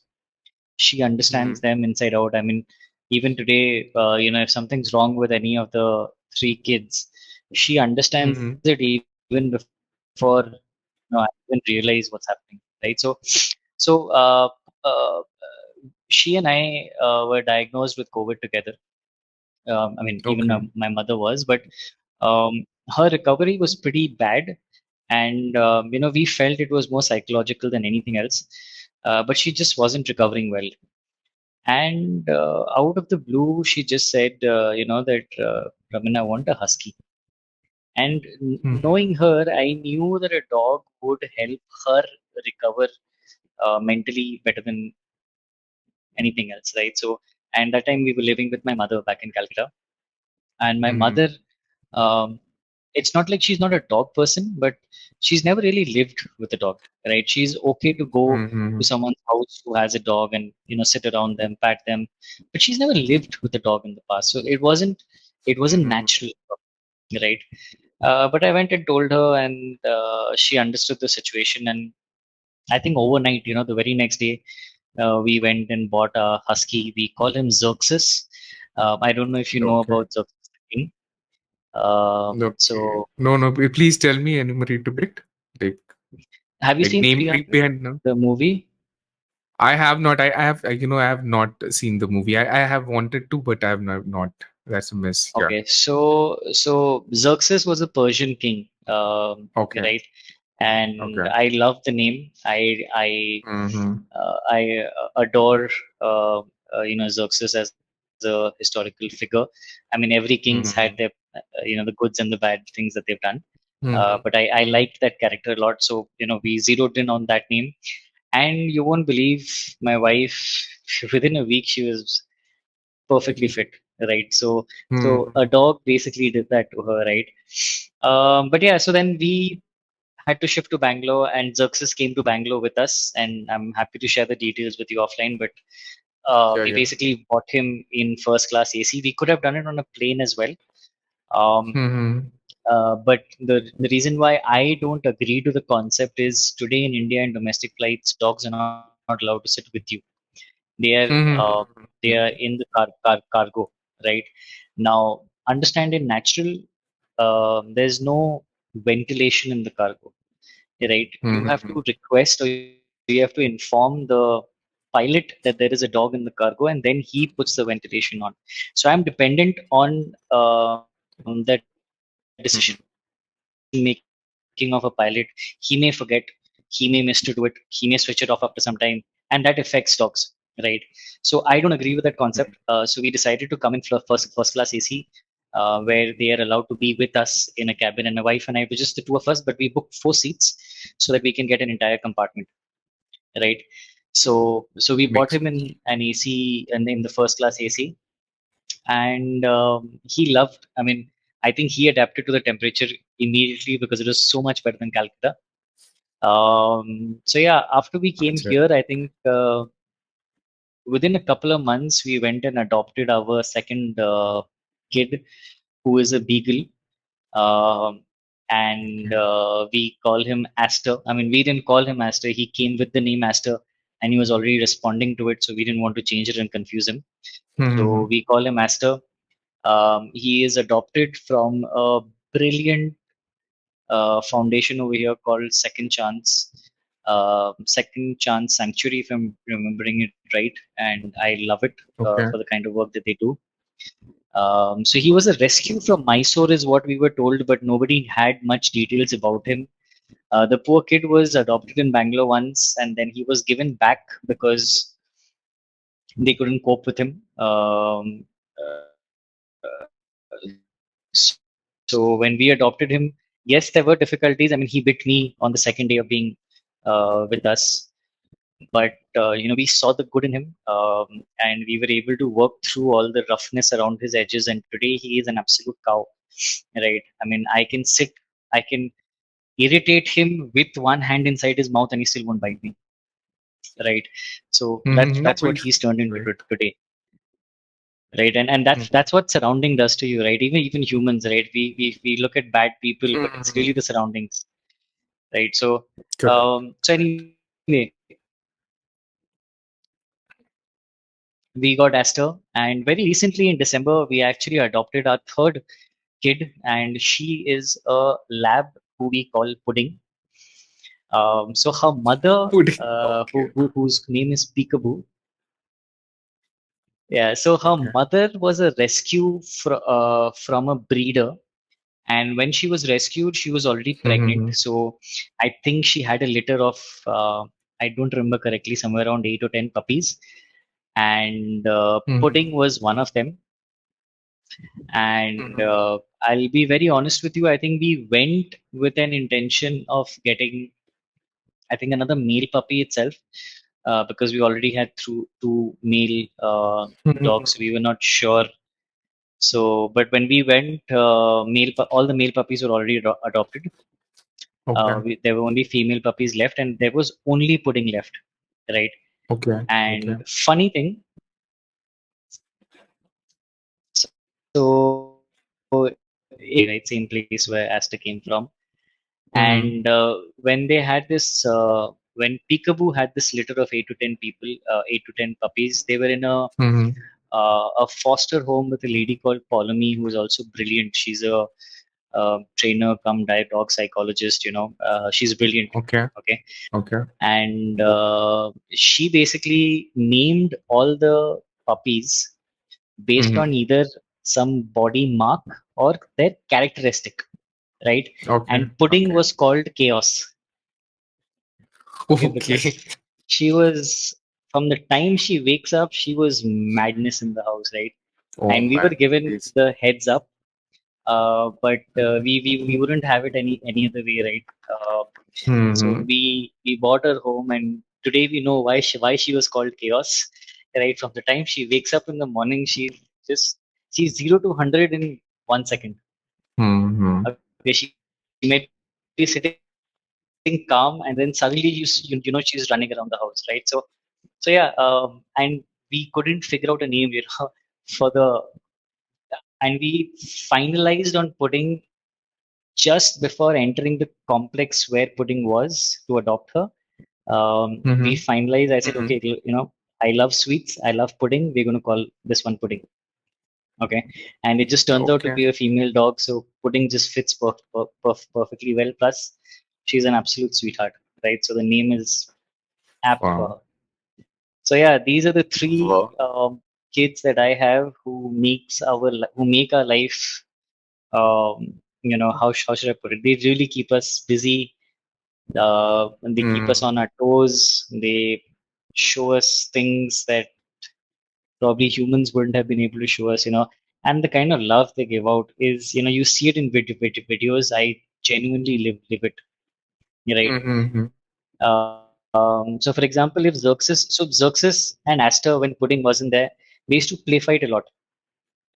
But Xerxes has always he falls ill very easily, right? Mhm. Mhm. Whenever Xerxes is ill, Aster never fights with him, right? There's Okay. no way for Aster to know that Xerxes is ill, but he understands it, and he doesn't fight Right. during that time. He will Right. stay away from him. He may go just smell him and he'll come away, but he won't fight with him, right? Mm-hmm. Similarly, let's say I'm sleeping and Aster maybe is on the bed and wants to get off, or vice versa, right? He will try his best to do it in a way that he doesn't wake me up, right? I mean, Okay. there are times when he does, but he will try Mm-hmm. and not just me, if it's anyone else, right? He will try his way to tiptoe around so that he doesn't disturb you, right? These basics that are not taught to dogs, but they still know it, right? Mm-hmm. It's amazing the way something that uh, amazes me whenever it's time for me to come home. Okay, Mm-hmm. Xerxes starts to sit on the other side of the door, knowing that this is time for Ramin to come back. He's already waiting for me, maybe 10-15 minutes before I arrive. He's already at the door. And Mm-hmm. once I enter my society, I don't honk. I mean, I'm in my car. But once I enter my society, they realize it. They know I'm there, right? All three of them come to the door and they'll start sniffing. And once I pull into my parking, they know I'm there, right? Then they'll start barking. So these things, I mean, when you come Mm-hmm. home to three dogs who have waited the whole day for you and they're really excited to see you for no reason. It's not like you bought a Okay. huge gift for them. They're just excited Just because you excited come to see. back, right? Oh, man. That's really something else. Great, great. Like that's beautiful. So the whole day, who takes care of them? Your wife takes care of them, or do you like they are like fooling around amongst themselves only? That's also like what? So where they are very they really take care of themselves. They are not dependent on Mm-hmm. us in any way. Of course, they are dependent on us Mm-hmm. to give them food. Mm-hmm. Xerxes is a very so Xerxes is a he's a husky and he's an alpha, right? So Okay. he likes to stay alone. He likes to keep his space. When he wants to be cuddled, he'll come to you. Otherwise, Mm-hmm. you can't call him and cuddle him, right? And we call him the panchayat because he will sit at the window the whole day and look at who is passing, what is happening, who is working in the Mm-hmm. opposite house, which cars are going by. He'll do that the whole day, right? So he takes care of himself. Astor will just come and sit next to you. He needs a physical Mm-hmm. touch, right? So he'll always be against your body. But outside of that, yes, he wants you to pat you at sometimes. But if you tell him no, that's it. He's not more demanding than that. Mm-hmm. Pudding is still very young, so she needs a lot. She demands a lot of attention. We are still teaching her, Mm-hmm. of how to ask for attention and how to be more individual. So that's still a learning in process for her, but she demands a lot of attention constantly. She'll do things to get our attention. She will pick fights with Xerxes and ask her to get our attention. Suddenly, out of the blue, I see her running with my socks. I don't know where she's got it from, right? And she's doing that purely to get my attention.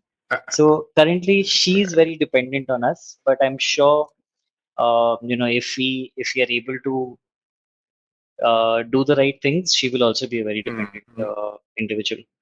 Sorry, Okay. she'll be very individual. She won't be dependent. Mm-hmm. Okay.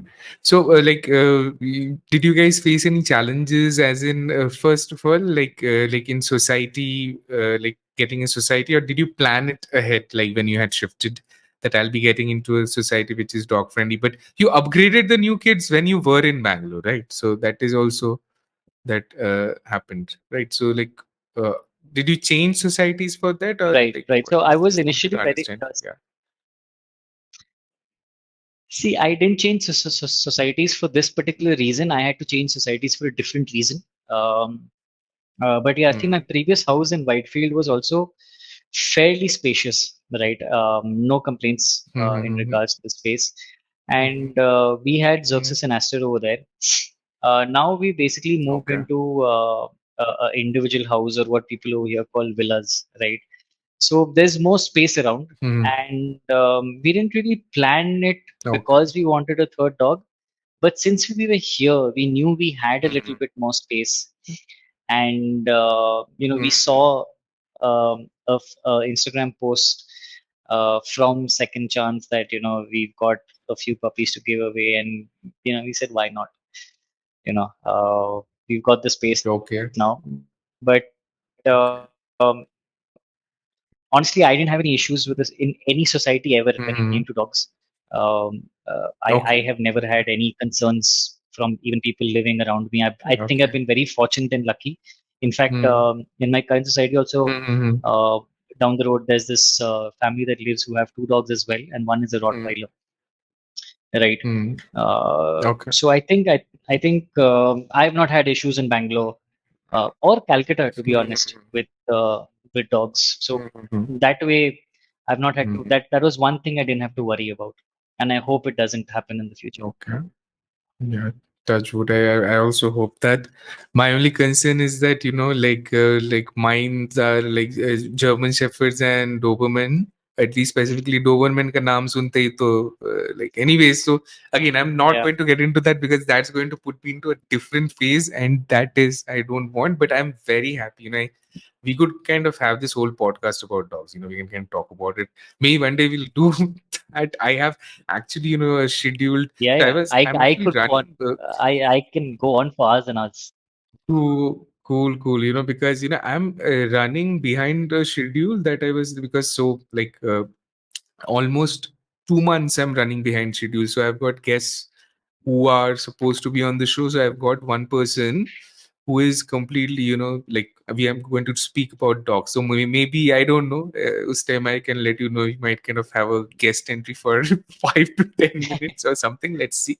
To But learn yeah, so I'll surely. then share because I No, think I'm he's intrigued right now. yeah, he's actually he has this he runs this whole thing like every anything. So he's an entrepreneur. So we'll discuss about that. But yeah, great to kind of hear. And then um so again we'll have this discussion about dogs offline right now because I have so many other things to kind of ask you.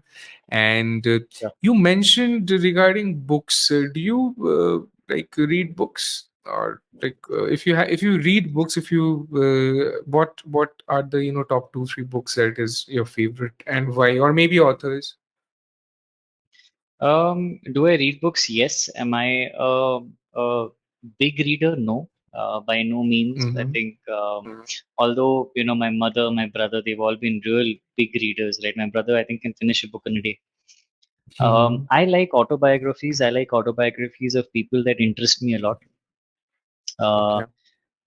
I've read autobiography of this cricketer called Emil Jessima in the past. Mm-hmm. Very intriguing character. I have recently finished. In fact, I did a book reading. Mm-hmm. We have this book reading club at office also, and Okay. I have it right here. I recently read Saurav Ganguly's Cinch. autobiography. Okay. Right, he is a guy that I've idolized since forever. Huh. Okay. So I read this also. I want to move on to a book on Ratan Tata that I saw in a bookstore recently. I didn't pick it up, but I think that's probably going to be Mm-hmm. the next book that I read. But yeah, I'm very autobiographies interest me more than Mm-hmm. anything else, to be honest. Okay. So basically, you like to read it because it kind of gives you a viewpoint of or a kind of blueprint of how this person's life has been, and most probably take the pointers which might affect your life, and you can kind of upgrade if that's the right way to kind of put it, right? Yes, Else. that Mhm. is definitely there. Also, if it's someone that I have seen constantly, like Saurav Ganguly, right? I've seen him all Mhm. my teenagers, my early 20s, in fact, even late 20s, I've seen him playing, and I wanted to know more behind what I saw on the screen, Mhm. right? Mhm. What was he as an individual? What impacted certain decisions in his life, right? That I get to know from the book. I mean, what I see on the TV is just a very successful cricketer, right? But what was the struggle behind it? What were the failures behind it? What were certain scenarios that led to a certain decisions in his life? All of that you get to know through autobiographies. Hmm. Okay. Okay, I'll just pause it here once. Okay, is 142. I'm just writing it down. The reason being, I Hmm. wanted to kind of communicate this with you. Uh, we are at 142. There might be a reminder at 2. Okay, when we reach Hmm. the 2 hour mark. which might say that 2 hours of recording is done, because this I have not used this like ever, as in the local recording thing. So if Hmm. there's a interruption, we what we'll do is that uh, we'll kind of, whatever pop-up comes, we'll say okay or not okay, because anyways I'm getting the backup here, and then we'll rejoin. Okay, because I do have questions. I don't want to kind of that make that kind of interruption at that point of time. Okay, because just wanted to kind of let you know, because Sure. unexpectedly जो चला आशा, that might. Okay, so I'm resuming at 143. Wait, 143 resuming. Okay. Coming back, that's a great example. Like, you kind of read autobiographies. I have another question when it comes to the consumption of books, to be more specific. And I think that also, comes from a personal interest to kind of understand what are the habits. So, right now for me, as I said, in Calcutta, obviously I've got so many books, and here, like, I wanted to make this transition most probably last 3-4 years to completely digital books, as in on my Mm. iPad, whatever books I had, but I did not get the environment to do. Even when I was in Indore, I tried, but I ended up like buying like 10-15 books there, and also carrying a lot of books. But this time I was like very, very precise. Like, I want this lifestyle. I want to have all my books on my iPad. Secondly, I listen to a lot of audiobooks. The only piece of the only book that I'm carrying here is this a small Bhagavad Gita that I am carrying, which I always keep with myself. Apart from that, all is like kind of digital. So this is obviously for the sake of mobility and ensuring that I'm able to kind of travel. I'm following this digital nomad lifestyle. I'm kind of wanting to explore with that. I wanted to ask you, what is your preference? Are you into kind of Kindles, reading from Kindles, or you like to have a physical book, or do you listen to audiobooks? So that's another question. Huh. So I don't listen to audiobooks, but I am someone who's Mm-hmm. always been a visual learner, right? That has always Mm-hmm. been my strong suit. More than reading, I will learn things faster if I see it, right? So I actually watch a lot of videos, documentaries. I watch Mm-hmm. on YouTube. I watch. So there's this channel which is based on which does documentaries on businesses, right? For example, the Ambanis or Reliance or Adani. Just various businesses. Mm-hmm. Why you failed. Mm-hmm. So I see a lot of that because I learn a lot from that. When it comes to Uh-huh. books, as of now, I won't say that I prefer physical books, but I don't think Mm-hmm. I've very consciously tried to shift to digital books. I don't think I've Okay. I've even tried to do that, to be very honest. Mm-hmm. Not, and I won't say it's because I prefer physical books. It's just physical books has always been around for me, so it's more easily accessible. It could Mm-hmm. be because of subconsciously I'm more habituated to it. It could be that, but I've really Mm-hmm. not even the thought hasn't come to me to switch to a digital Okay. book. I'll be very honest with you. Okay. Okay. Fair enough. No, because most probably that came to me because I was having over a lot of books, and it Mm. used like it became more of a thing that I had to kind of go into. So right now, again, again, it's the topics are revolving into minimalism and Zen. Having come to Zen, let's the next very interesting thing, I wanted to kind of ask: are you a spiritual or a religious person yourself? Uh, Am I religious? I'll be very honest. No, I'm not. hmm. Uh, do Okay. I believe in a higher being? Yes, I do. Uh-huh. Okay. For me, I think parents and family Mm-hmm. should be kept above everything else. Okay. So no, I am not very religious, to be honest. And Mm-hmm. I think I won't say that I don't believe in religion. I am more curious. Mm-hmm. I want to understand religions, but Mm-hmm. I have Okay. never really put in the effort to, but I'm very curious about them. I am Uh-huh. not really religious, but yes, I definitely believe in a higher Hmm. being. I definitely Okay. believe that there probably is an Almighty who looks over things. I definitely believe in that. I mean, Hmm. whenever I'm so funny thing, whenever I used to play sport, and if I Hmm. was getting onto the field, I would turn back and look at the sun before I Okay. start, Okay. right? And it was a habit. It always I used to do that, Hmm. seeking help, right? Hmm. Seeking guidance, right? So I've done that, but I've never been religious per se, right?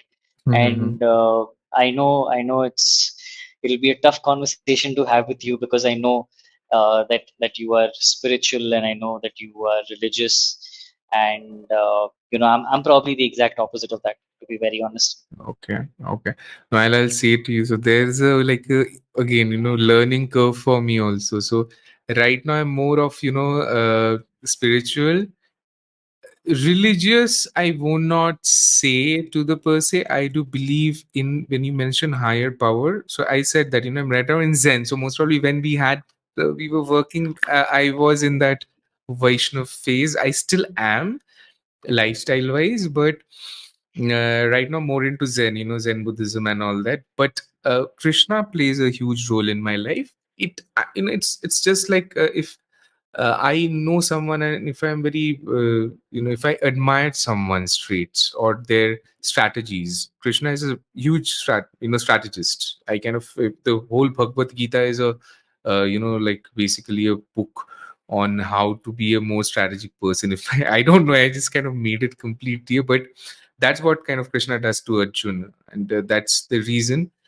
So yeah, like right now I'm more of a, I think things very rationally. I kind of ask things, and this is a lifestyle, that is it. So I'm starting questioning things, and Zen completely fits. So every thing for me has a purpose, and that's what the kind of lifestyle I'm kind of moving forward to. And Hmm. this podcast is also a part of that. So kind of learning from folks what Hmm. their preference is.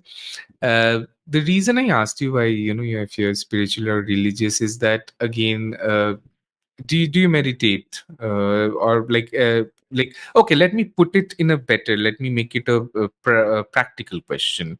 What do you do when you feel unfocused at work, or like as in, like, if you feel overwhelmed or unfocused or have lost focus temporarily, what do you do? Like, what questions do you ask yourself? Do you meditate? Do you have a kind of a backup plan to how you kind of prime yourself back to what you were doing as a kuche? Like, do you have anything like that? So no, I don't meditate, and this may sound very, very funny, but so see, I am someone who can sit and work at for a long stretch, Hmm. right? With a break.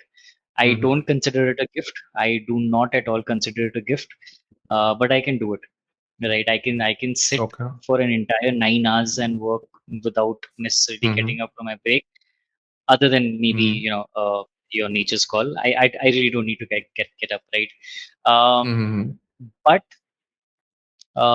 when I need to switch off, when I'm overwhelmed, Hmm. I basically just switch off completely, or I try to do that, and I will Hmm. go and spend some time with my wife and Hmm. my 3 kids, right? I think that really helps me Hmm. unwind.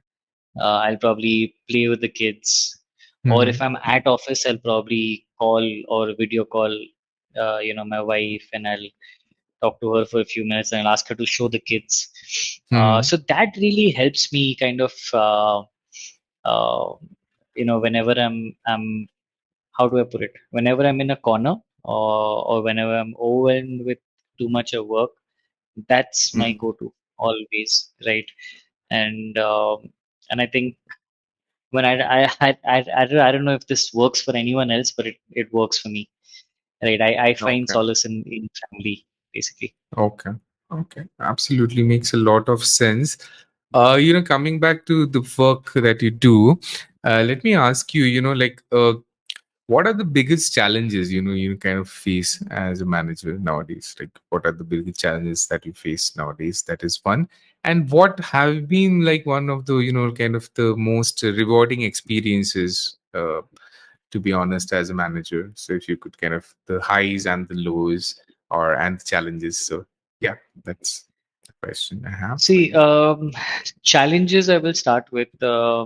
See, understand when you have a team of people, you will not always be able to do things that make everyone happy, right? Every Mhm, decision will have a certain percentage of people who will not be happy with it, mhm, right? And I think that is always a challenge, communicating things to people who might not take that decision well is always going to be a mhm, challenge.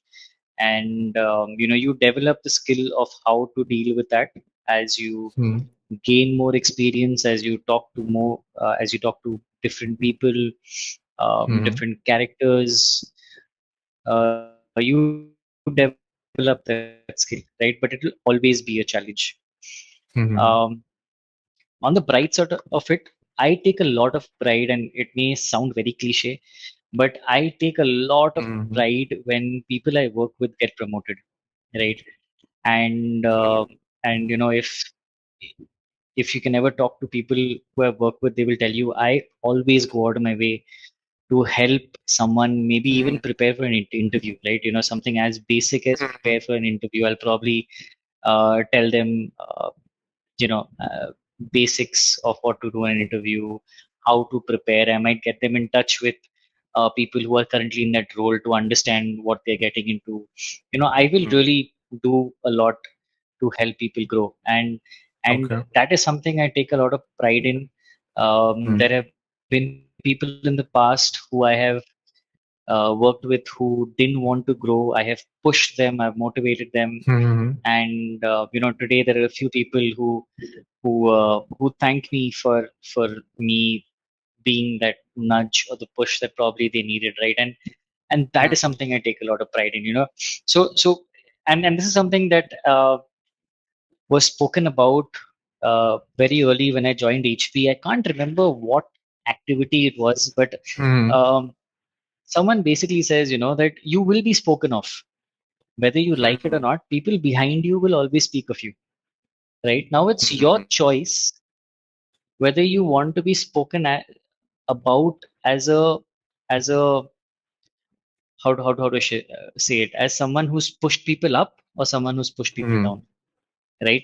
People Right. speaking about you is out of your choice, but how they Mhm, speak about you is completely in your choice, right? mhm, I consciously want to be someone who supports people, mhm, because I know the value of it. My first initial years mhm, in corporate life, I struggled because I mhm, missed that in my job. I didn't have that one person who would share experiences with me, who would tell me what is right, what is wrong, a guidance mhm. basically. I didn't have that in the first couple of years, right? I got Okay. that a little later, and I understood Mhm, the value of it when I got it. Before that, I didn't know what I was missing, right? Because it mhm. wasn't there.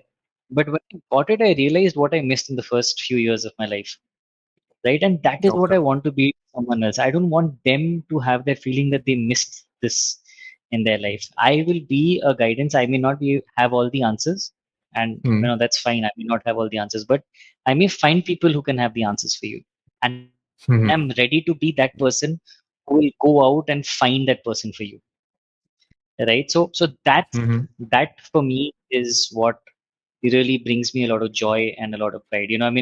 Projects being successful, go lives being successful, that will always be there, right? But the true Mhm. value of being a people person, see people around you succeed. Great, great. And you mentioned that completed your black belt. Was this when you were working in Wipro, or you did it when you came in HP? Oh, No, this was when I was with Wipro. I did my Wipro only. black belt. Okay. Yeah, yeah.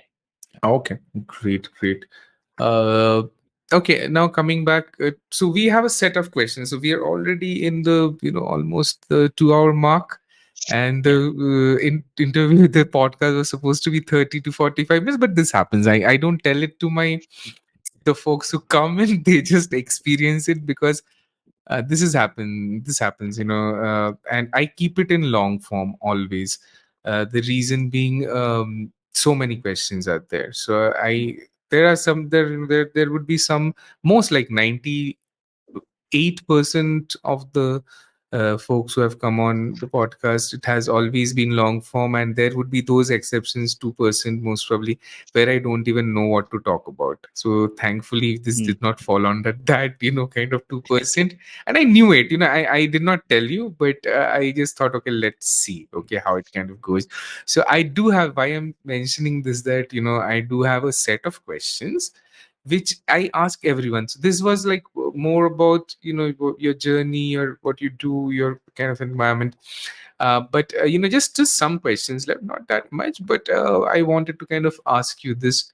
So I would ask my next question. I'm getting it from my list. That is, so in the last 6 months, what purchase of 3 lakhs or less has most positively impacted your life?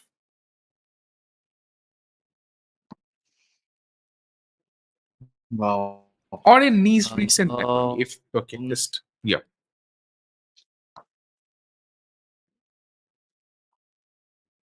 hmm. I think, and this may, I mean, I don't know if this fits well, but so we recently, we came to Bangalore, I think 22, right? In 22, we came to Bangalore, and we've really been, adjusting to the lifestyle here. I've been working. My wife is a stay-at-home wife today, so we really didn't have an outing as such, but we recently decided that, no matter what we're gonna do, Goa, right? And I think in November or December, in Jan, we went out and we went to Goa. So when you say purchase, I think the Okay. my purchase of fuel to go to Goa has impacted me very much because that was a time away that I didn't know I needed. And Mm, we enjoyed ourselves fully over there, and I think that has brought me back with mhm, more concentration and more rigor today at work. So yeah, that mhm. definitely has impacted me the most. Great. If you remember, I just, when we were having that conversation regarding capitalism and minimalism, and I had mentioned experience. So Mhm. I think what you invested was in the experience, right? You Experience. did not Yeah. buy new things, but you invested in that experience, which led, you just kind of said, when you came back, which kind of added value to your life. So it's not a physical thing, but the experience in itself of travel. Yeah. I think travel is, because we are always, specifically when we are working, we are so much in front of our laptops and just always metrics and this and that is happening. We forget that, Yeah. there are so many things to see, like apart from work, and travel kind of brings that, I think. Great, this is one of the Brings that. great Yeah. examples. And I also kind of plan that, I this is the learning I take. Okay, okay. I think Mm. if you like block time for travel, like just like you said, you block time for lunch, and you Mm. block time, okay, like at least in a year, no matter what, I will visit 2, 3 or 4 new places. Okay, Mm. and that's just for travel, not business travel. अगर होता Mm. है Mm. business travel, fair enough, अगर ठीक है, that is fair enough, but it should be a very conscious decision to see new places, and kind of experience that, and just kind of get outside the hustle and bustle. And I think this is a very good answer that you gave, that like you invested in the fuel. So good.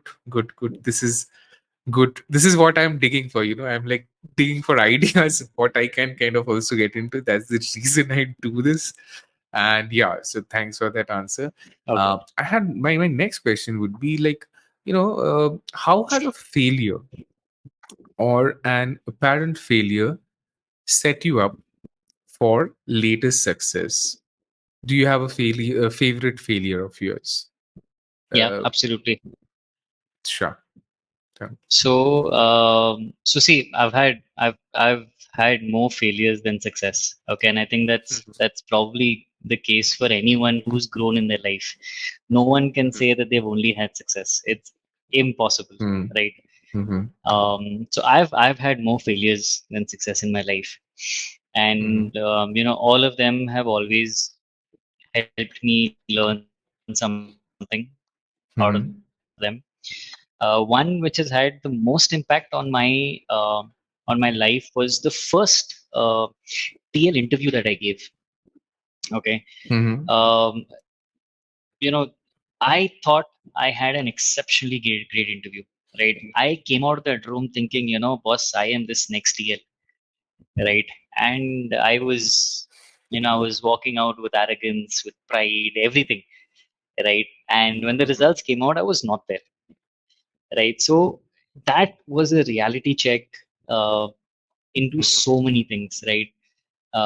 It taught me about perception, how I mhm, perceive something. It is not necessarily that the person in front of me perceives it the same way, right? In mhm, fact, in one conversation of 10 people, 10 people may perceive the same thing in 10 different ways, right? So it taught me about perception. mhm, It taught me about how I should not be arrogant, and how I should be a little more humble.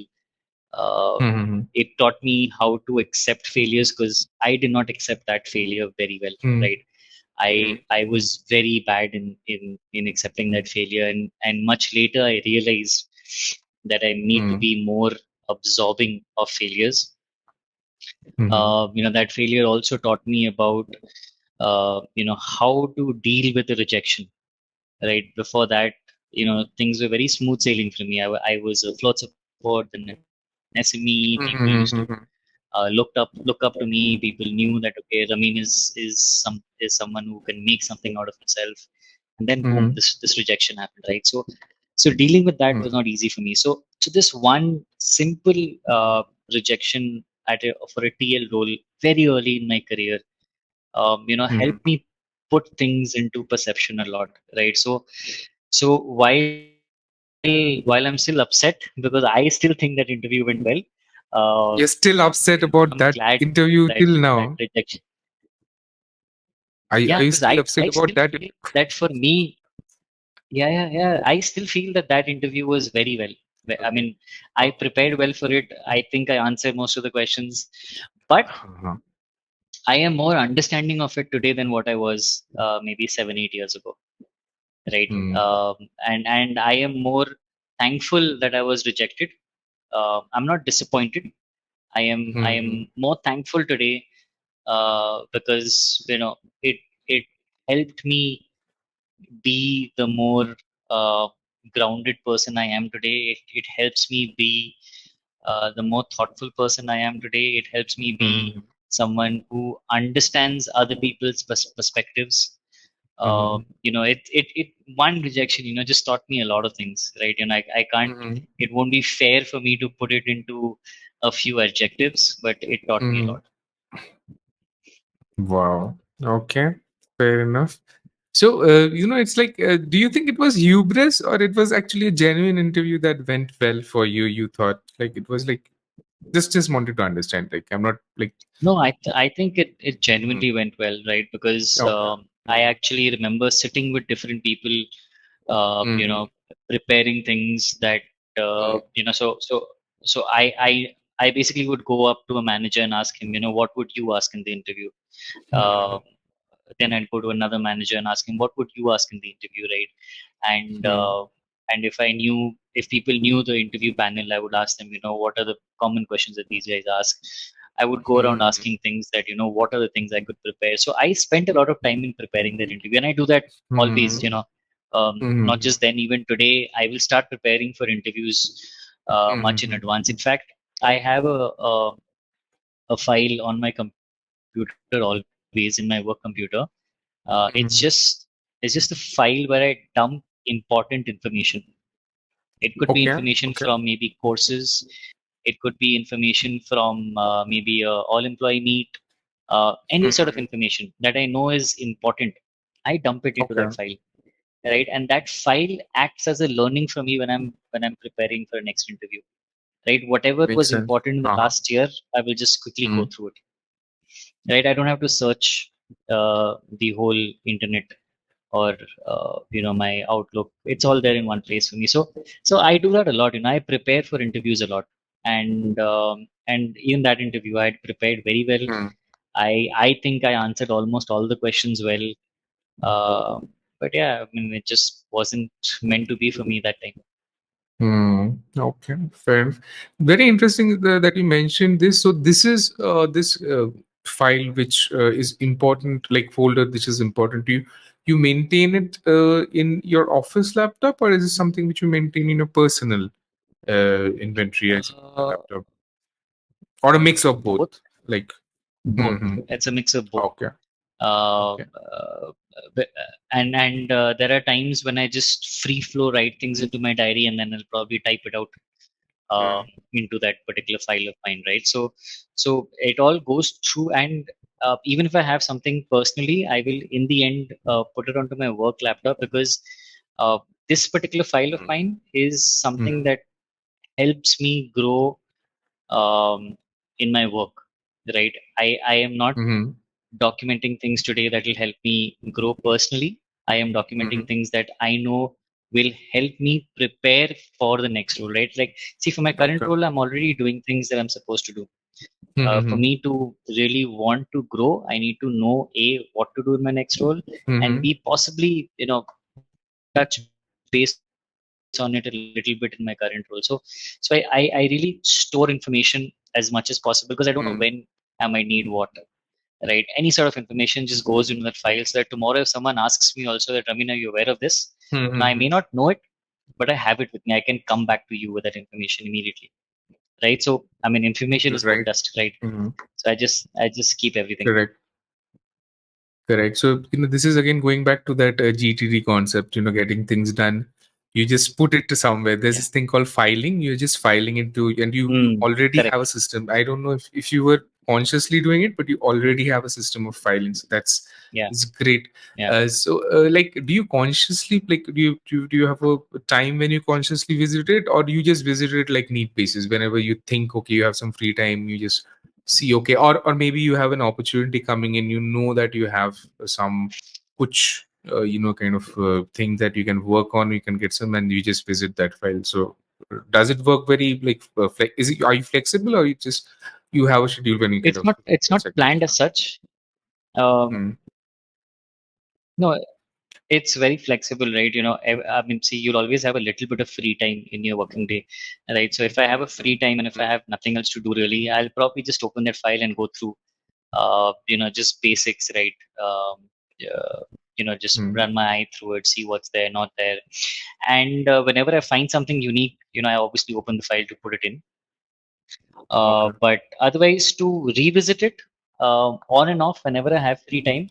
Otherwise, yes, uh, definitely when I'm preparing for a next role, I uh, will look at it probably at least once a day, if not more. mm, That is when I'm preparing for a next role, not an mm, interview, but when I'm preparing for a next role, I will mm. start looking at it more often. But otherwise, it is whenever I have free time. Okay. I'll ask a question from the answer that you gave, and I think it's a very good thing that we kind of are on this flow. What are the things that you do when you are so preparing for your next role? Like, if you could kind of give me an, like, overview. What are the things? So, Abhi, you're working as a manager, ops manager. Obviously, next thing would be a senior manager. So, what are the things are you kind of thinking while you're into this tenuity, and you're already working on the things? How are you planning things? What do you do? It's a tough Or question, it might be Sandeep. an option. I'll yeah, yeah, sorry, please go ahead. Yeah, sorry, go ahead. No, no, Mhm. go ahead. You're saying No, something. I the reason I asked you, like, I interrupted, is that if this is too early to ask for the next role, what you are doing, because you're already in this. If you could give a perspective where you were in a previous role, Hmm. which you prepared for the transition, or the switch, whatever you may call it, uh, what was the preparation process? I think that would you will have a more objective view of that. Right now, you're already in another situation. I'm not asking for that. I'm asking what was the switch? How do you make that switch? So let me ask that. I would think that would be more justified. Yeah, I think so. In my previous role, I was very conscious of what I wanted to do, where I wanted to Hmm. be, and I knew that if I wanted to grow, see, I am by education, I'm a BCom graduate, right? And Hmm. that's what it is, right? I am not Hmm. a fancy MBA. I wish I was, but I'm not.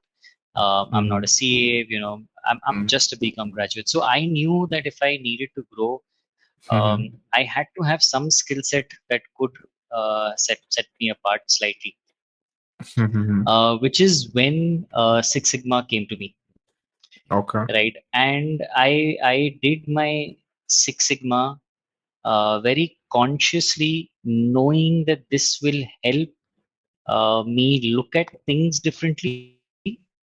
Hmm. This will help me, grow, because see, as a certification itself, Six Sigma has a lot of value, right? So if I did it well, if I know how to use it in everyday work, then I knew this would have this would help me grow, right? So Hmm. so I did my Okay. Six Sigma consciously, thinking that I want to use this to grow, right? I did my Six Sigma. I did a project. I closed the project successfully. We met the Hmm. deliverable that was there in the Six Sigma project, and Hmm. that actually did help me, right? There was and I still very well remember that during my interview for HP, a lot of Six Sigma based questions were asked, right? And I was Hmm. fortunate enough, or I was lucky enough, that I could answer them, right? Okay. So it was a very cautious effort. I knew that in my role then, it was not Hmm. very required, it was not a Hmm. mandate. I could go by that role without doing a Six Sigma, but I knew for me to Hmm. go into the next role, I had to do it. Okay. That was going to be a push for me, right? So I did that to get the push in my career, and it worked out. It worked out well for me. Okay. So since we're talking about Six Sigma, if you could kind of let's delve just a bit. Not obviously we cannot. This is like confidential information where projects are specific, or your client work or vendor work is there.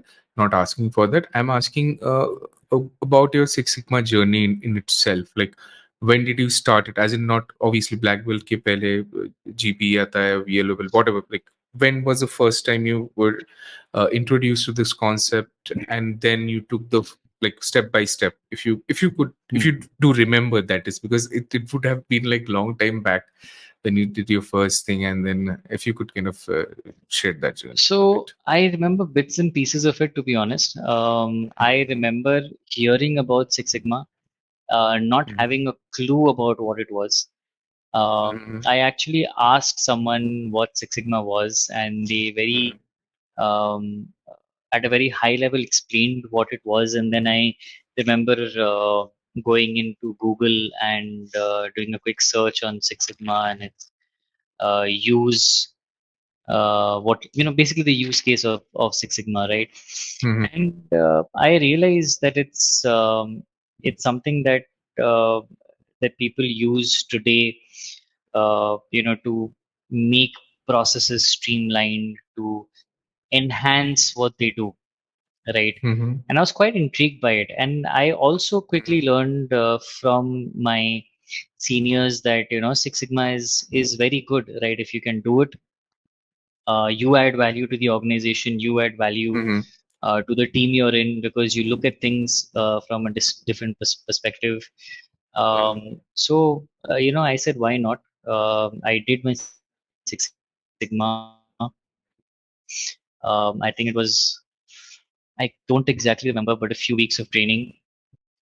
Then they asked you to pick a project that you want to do, and I did. Mhm. And that project lasted, if I remember correctly, some 7 months long project. It was 7 or 8 months, Mhm. and Mhm.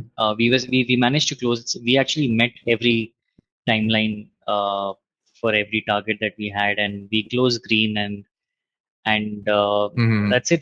Boom! I was Six Sigma certified at the end of that project, And Mm, even today, when I speak to people,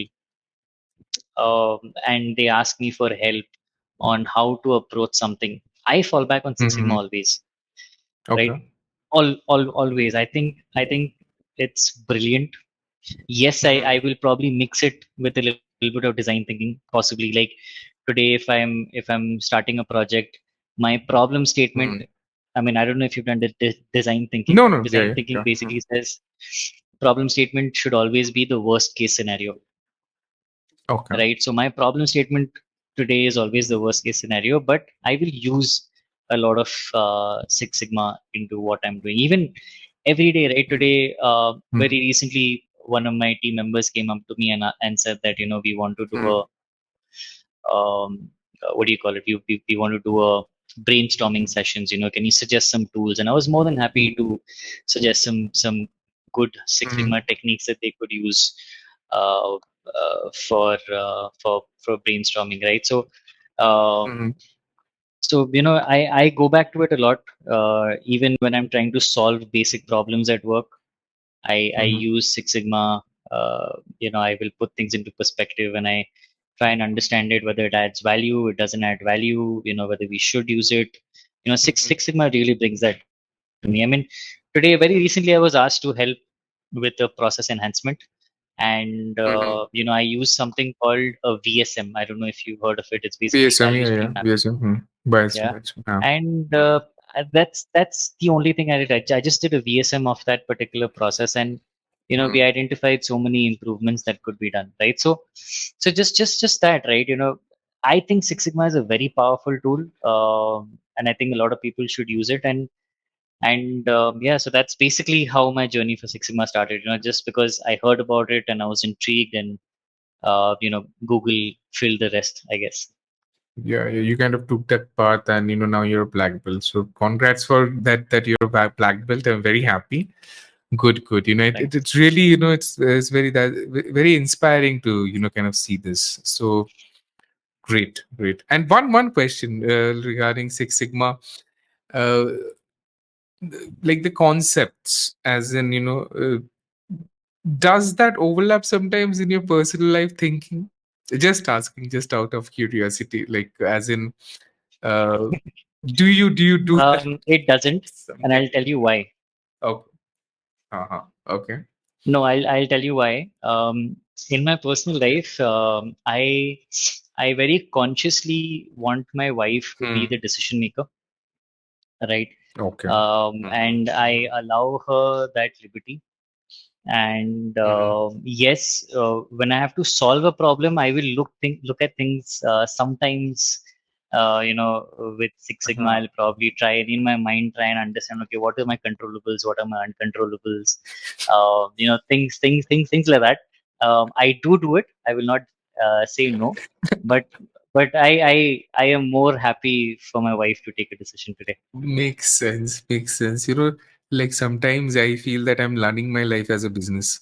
It is like crazy to sometimes think like that, but like if you've been doing this for quite a while, like it like kind of overlaps. So I just Yeah, thought that does it happen to someone else also?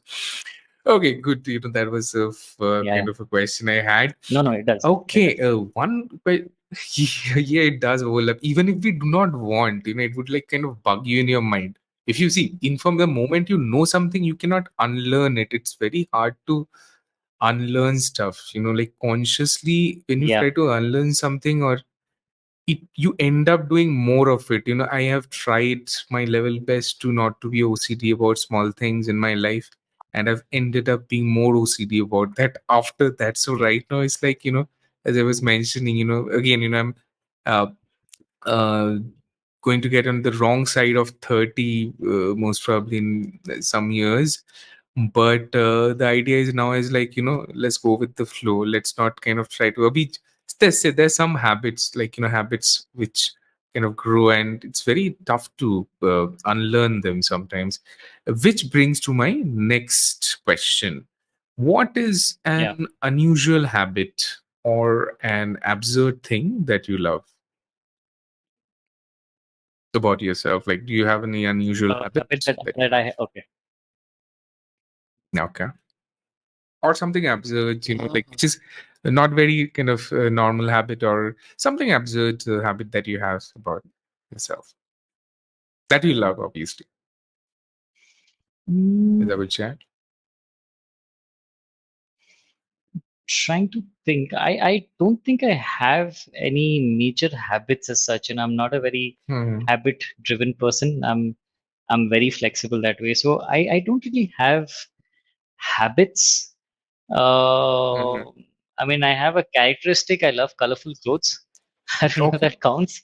Uh, Okay. No, that's but good. yeah, Absolutely. I'm Absolutely not good. very habit-driven as such. I'm not at all habit-driven. Okay. I'm more than happy to change certain things in my life every now and Hmm. then. So yeah, Hmm. I'm not stringent that way, to be honest. Hmm. No, no. You just mentioned that you have had a trait, like you really like colorful clothes. So that is very conscious. Mm. Like, okay. Uh, Very conscious, uh, very very conscious. conscious. So why do you want to surround yourself with colors? It's like a psychological effect that gives you. It's like kind of gives you vibes and all that. Is it something on that? Yeah, I feel it brings me up. Really, it lifts my Hmm. mood. Hmm. I don't like wearing same color always. In fact, I and a lot of people in my family Okay. find it funny. I have a lot of Hmm. pink. Right, I love pink. Okay. I love the shade of Okay. pink. Okay. And a lot of my wardrobe is filled with pink. So Hmm. I just find colorful clothes to really lift my mood Hmm. always. So yeah, that's one possibly one habit, weird habit that you can Hmm. uh, No, call. that's not weird. That's absolutely that makes a lot of sense. Like I'll tell you when I had joined Taskers. So Taskers is a very different company. Like it's not like Infosys or Wipro or TCS Vesani. Taskers is a very colorful company. Okay, and that's Mm, one of the things that it's like the environment, the culture, the moment. Even if you go to LinkedIn, okay, it's like very colorful, and that reflects in the work culture also. Like the mm, whole point is like so positive, and it's like really sometimes miss it, but it's like, and that was a change that company brought in a bit of change, because I don't most probably have gone back now that I'm in again back in black, but now my life is more about like black and white. But when I was in Taskers, it was like I had gone to shopping to specifically buy colorful clothes, because so everyone was wearing colorful clothes. The logo was colorful, and I really, it was very so infectious for me. And it yeah, really obviously yeah. brought a color therapy is actually real. Now my thing is that I specifically try to have a lot of sunlight, even if it's thankfully I do not do a night shift now in Mm, Free. But I have done night shift. I love night shift. It's really not a problem. But what I had mostly made a mistake was, I was not getting enough sunlight. So for me right now, white, if you see in my, house, or as in the apartment here, as in it's also all whitish, all means like white, mm, the mm. is white. And I generally like to kind of have a lot of sunlight in the morning, when I'm waking up consciously. I like to kind of do it. So most probably it's something similar of your color fascination, and Possibly. I Yeah. completely yeah to that. And pink, I do not own anything pink, but I'll most probably be going next weekend to. I already have something, so I have this. So I'm also recovering from color. So I hope like I have a huge fascination I about know. black, and still there. Yes. So maybe like since I'm working from office, so I plan on those days to wear color. So let's see. Hopefully, I'll Okay. get inspired from Okay. this. And yeah, so that's good to know that color kind of helps a lot. In fact, my mobile cover is red. My suitcase is red. Just Mm. to remind myself how important color is. Anyway, okay. Uh, so one question is, I really wanted to ask you on this one is that uh, in the last 5 years, okay. we are talking about habit here, but Mm. this is most more. Let me get into a bit deeper on this. In the last 5 years, what new belief, behavior, or habit has most improved your life in the last 5 years? 5 years, हो सकता है 3 years, recent, like what behavior, repeating myself, belief or habit has most improved your life? Okay, this, after doing this has obviously it had to be constant, has improved your life. And yeah, I think that's a very easy answer for me. Okay. I have started being, I have started responding to things rather than reacting to them. Mm. Earlier, I was someone who used to react to things, right? I used to have, I think I used to write every email was a 5 page essay, right? And you could make out from my email that I Okay. was reacting, right? In fact, I've had people tell me that you need Okay. to Okay. tone down your emails a little bit. And very consciously, I switched to reacting. I switched from Mm. reacting to responding, right? And Mm. one activity that I did for that, and I still do it today, is that if it's either an important mail or an email that I know Mm. I may be reacting to, I will draft it, but I won't send it, right? I'll draft it and I'll keep it. I will come back to that email every 15 minutes, 20 minutes, half an hour, and I'll constantly read it. After a while, when I'm a little more calmed down, when I'm a little more Mm. rational about that situation, I will probably realize Mm. that a few things are not needed in that email, and Mm. uh, and then I would draft a response, right? So, and it has changed, and it is, I won't say changed, Mm. but it's helped me because it's made me more calmer. It's helped Okay. me look at things in a more rational way.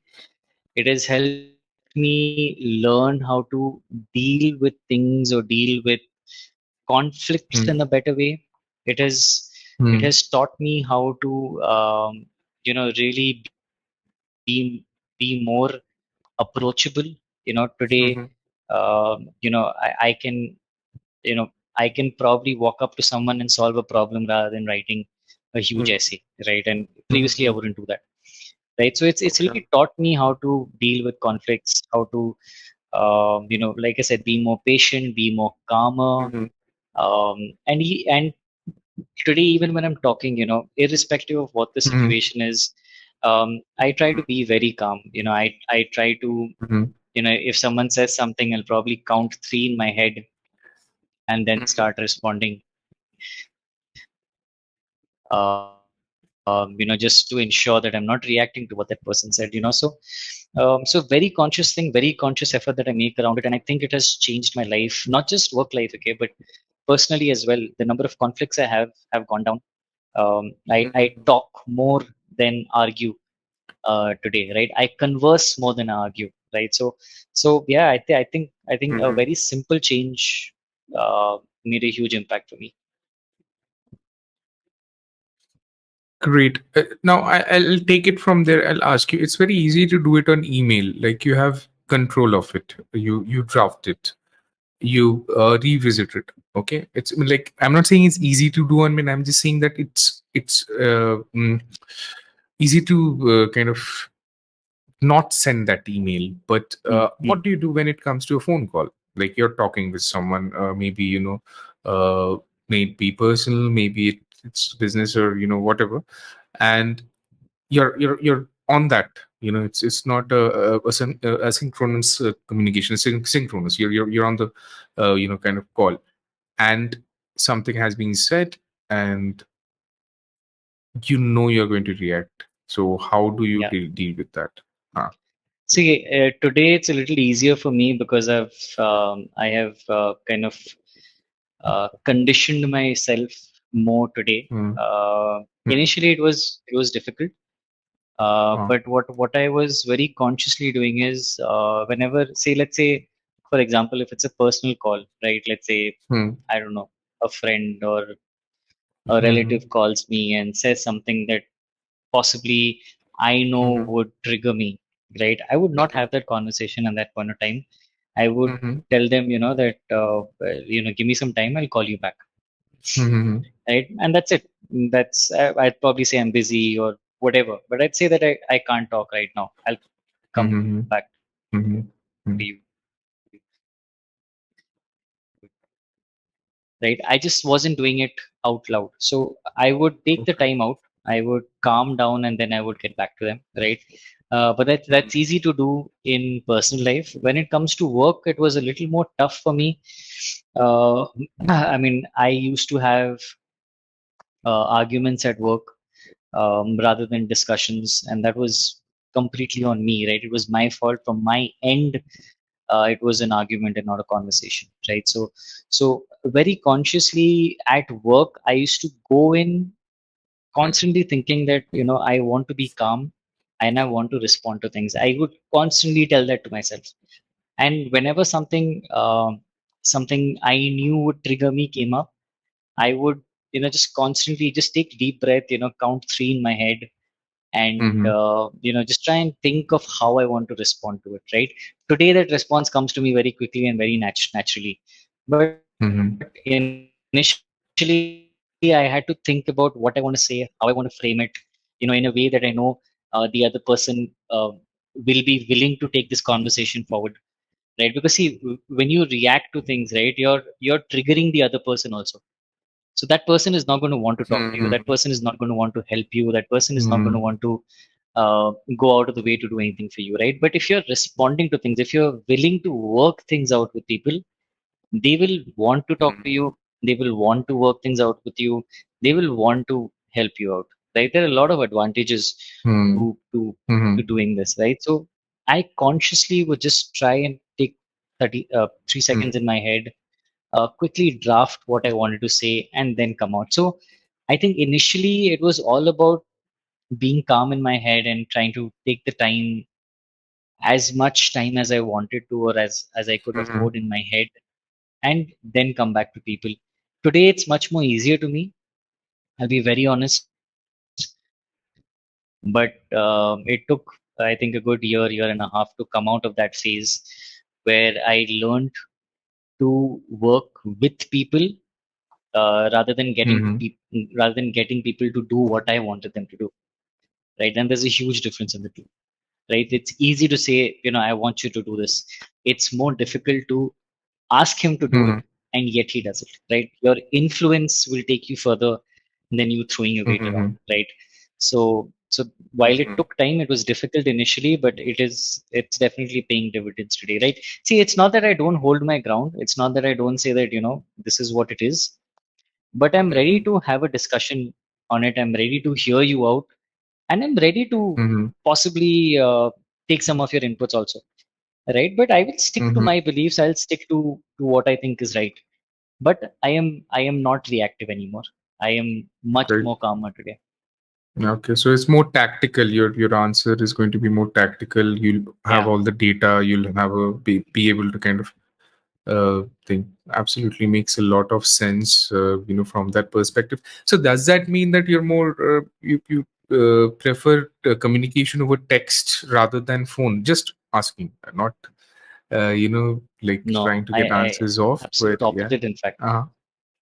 Okay. Absolute opposite. If for me, picking up the phone Okay. and talking to people, or if I'm in office, walking up to someone. I Huh. mean, I've seen people in office, Mm-hmm. like I'm sitting in the same room and they're pinging me, right? And there have been so many Mm-hmm. instances when this person sitting maybe, I don't know, 5 desks away or Mm-hmm. 10 desks away, me, hi, Ramin. I get up and I walk up to that person and I say, hi, what's up? क्या हो गया हाँ, Right? From क्या हो गया yeah, Right. I'm right here. Tell me what's up. So I do that a lot, Makes sense. and and हाँ I value that more than text messages. हाँ. But the moment you realize that this is going to be a trigger or a yes, so you then say, I have some meeting or I'm going to be busy. Let me get back to you. Then you go and plan and you most probably Not react. anymore today. Okay. Today I'm able to deal with these in a much better way. I am Okay. much more equipped today to deal with it. Mm-hmm. In the past, Mm-hmm. yes, most definitely, I would have taken that route. But today, honestly, I Mm-hmm. don't need to. Today, I am more than capable of just responding to him. in a more rational way than what I was even 5 or 6 years back. Okay, fair enough. We have talked so much. We are already 2 hours, 37 minutes in the conversation. I just have, Yeah, three, four more questions. I'll let you go. yeah. We have reached 12 at midnight at this point of time. So I know Is that, it? you also, Oh, yes. I didn't realize also. Yeah, so you also most probably have your discussion with your family, dinner, all these things. I don't want to kind of keep you. I also have to make my own dinner and most probably have it. Oh, That is shoot. it. But I will surely ask you this. So we have touched upon so many things, but I wanted to ask you right now. This is that um your initial passion was sports, right? You are a sports person. Yeah. So right now, where is in your like whole life, it's sports takes a preference? Is it more into you've integrated as a fitness thing, or it's just a hobby, or do you plan to kind of later take it up more seriously, or is it just going to be in a parallel with what you do just in your lifestyle? Yeah, what's the scene with that? No, it'll always be parallel to what I do. See, if you're someone who's always been into sports, you cannot just plug it out. That's not going to be possible. So Mm-hmm. yes, I don't play today as much as I want to, Mm-hmm. but I try and get as much as I can. Mm-hmm. If I'm free on a weekend, I will definitely go out and play something. Mm-hmm. Every year, there's this one cricket tournament that I've been playing for, I don't know, possibly possibly the last 20 years, right?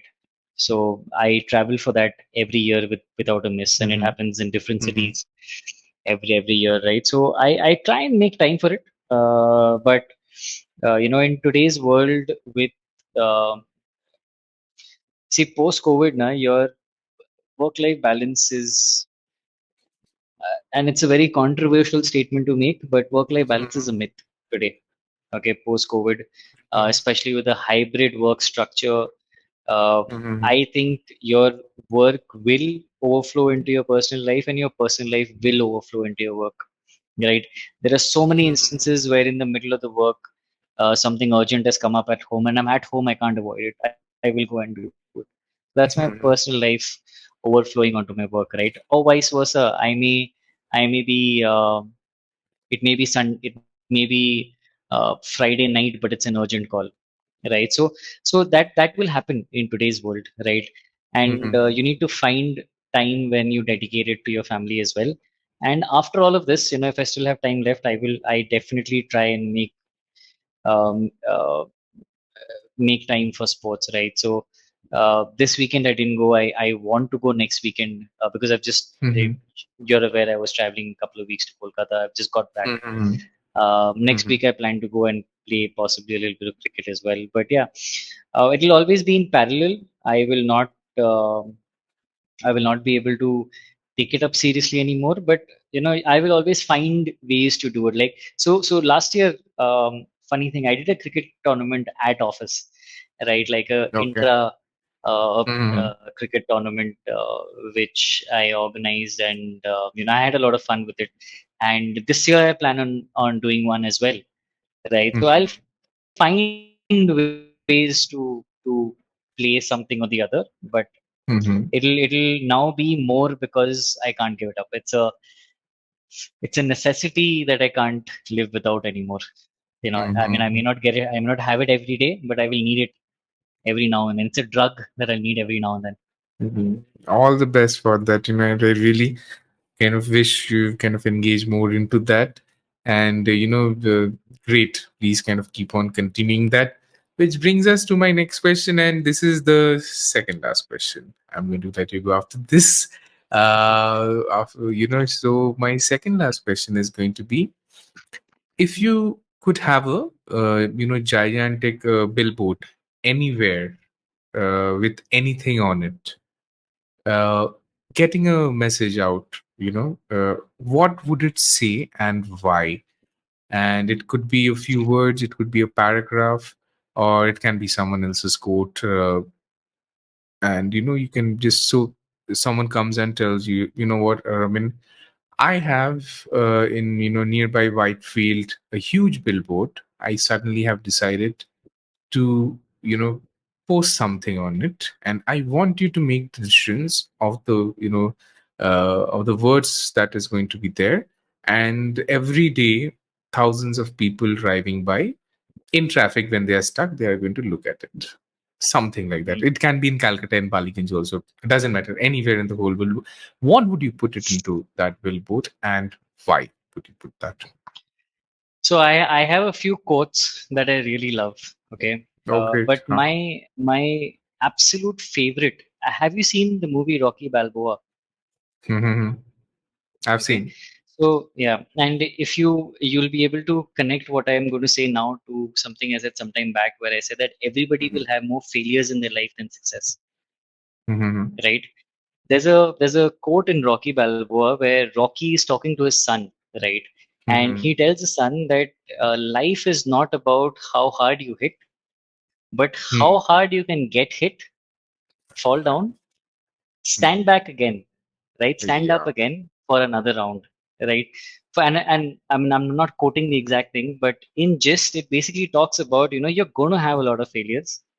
It's going to put you down constantly, but you got to constantly get up and fight back, right? So for me, that quote is probably my most favorite. Yeah, yeah, that's also one of my favorite. I had kind of, remembered long time back. I had to kind of watch those Rocky movies. Like I had binged that, and I think I remember one other person. Like it's very common, as in like Rocky is a very motivational thing, Yeah, and yeah, it's the yes, perfect like dosage. And I love that you kind of picked up this quote. So it's really really good. So I think. That kind of shows also that how you kind of survive failure, and that kind of always is always hope. You just have to take the next round. yeah, You just get up yep, and kind of do yep, this, because and getting up is the only option you have. You cannot give up, right? Giving up yeah, absolutely. means In fact, there's another thing I read recently, also very it's linked to this, which says that Mhm. you don't the only time you actually fail is when you stop trying, Correct, correct, correct. right? Beautiful. So yeah, Mhm. yeah, Absolutely beautiful. And I think we are setting the tone at the end into completely the great phase. We are kind of trying to kind of end this. So yeah, first of all, before asking you, the last question, I'll first of all thank you that you've taken out your time from your schedule, and you've kind of taken it on a weekend, on a Sunday. After the multiple kind of rescheduling that happened for both of our schedule, more than mine, and you've been kind of accommodating it and joined my small show to have this conversation. Thanks once again, Ramin, for kind of doing this. It really, was wonderful having you, and learned a lot. Kind of that, but that's the whole point of it, for me to kind of do this. I'm very selfish in this. Okay, for as I said, time is a bigger currency than money, and when you get people's time, yeah, they're giving it to you, and they're discussing their journey. It's just like you said, you read autobiographies, I do podcasts. So yeah, basically in this last almost we are hitting 2 hours 45 minutes, 46 minutes. I got a huge kind of input, what you kind of how you kind of operate, and thanks for sharing your story. uh, I would end with my final question to you, uh, which would be again both in the grounds of the work that you do, and in your like personal ambitions or plans that you have. Is that it's very cliche, but I'll still ask. Uh, what is the plan? In the next 5 years, where are we heading towards? What plan do you have in terms of career progression and personal kind of growth in the next 5 years? Where do you see? This is the most common question to ask. I'm not interviewing you, obviously.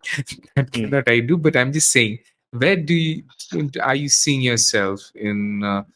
If not, I'm not giving a five number if that is you're not comfortable with. Whatever number you're comfortable with, it might be a 2 year, 3 year plan. whatever. Do you plan in general in that case also? But if you don't, what's the future, kind of looking for you? That's it. So see, I'll tell you something. It's tough to say where I can be in 5 years or where I will be in 5 years, but what Mm-hmm. I know for certain, and this is something I've told um, a lot of people, I have voiced Mm-hmm. this out so that I can make it a reality, Mm-hmm. is that I want to retire in a position where I Mm-hmm. have influenced people positively, right? And I want to be in an executive leadership role when I retire. Mm-hmm. That I will definitely make happen, right? I will not leave any stone unturned. I will not. I will ensure that I work hard enough. I'll put in the Mm-hmm. hours. But when I retire, I want to retire a very successful person. I want to retire at a Mm-hmm. very elite executive leadership role, and I want to retire as someone who has uh, influenced people positively. So these criterias I already have in my life, right? Mm-hmm. This I will definitely obtain by hook or by crook. How I get there, that probably evolves. Every time I change role or every time I grow into a certain role, my journey will evolve. My destination is already decided for me, right? Great. I don't know if that makes sense to you, but yeah. No, absolutely, absolutely, absolutely. I think that's a wonderful answer and the wonderful way of kind of thinking of it. So great, great. I think that's kind of concludes it. All the best for that. I really wish that you kind of achieve. I know you will be kind of achieving. You already have said where you're going. It's just a matter of time. It's just how we kind of experience the journey, and all the best for that, Ramin. Thanks once again to coming on the show, and I hope that it was as good that I experienced you having on here. You enjoyed being on here, and thanks once again, and hope you have a wonderful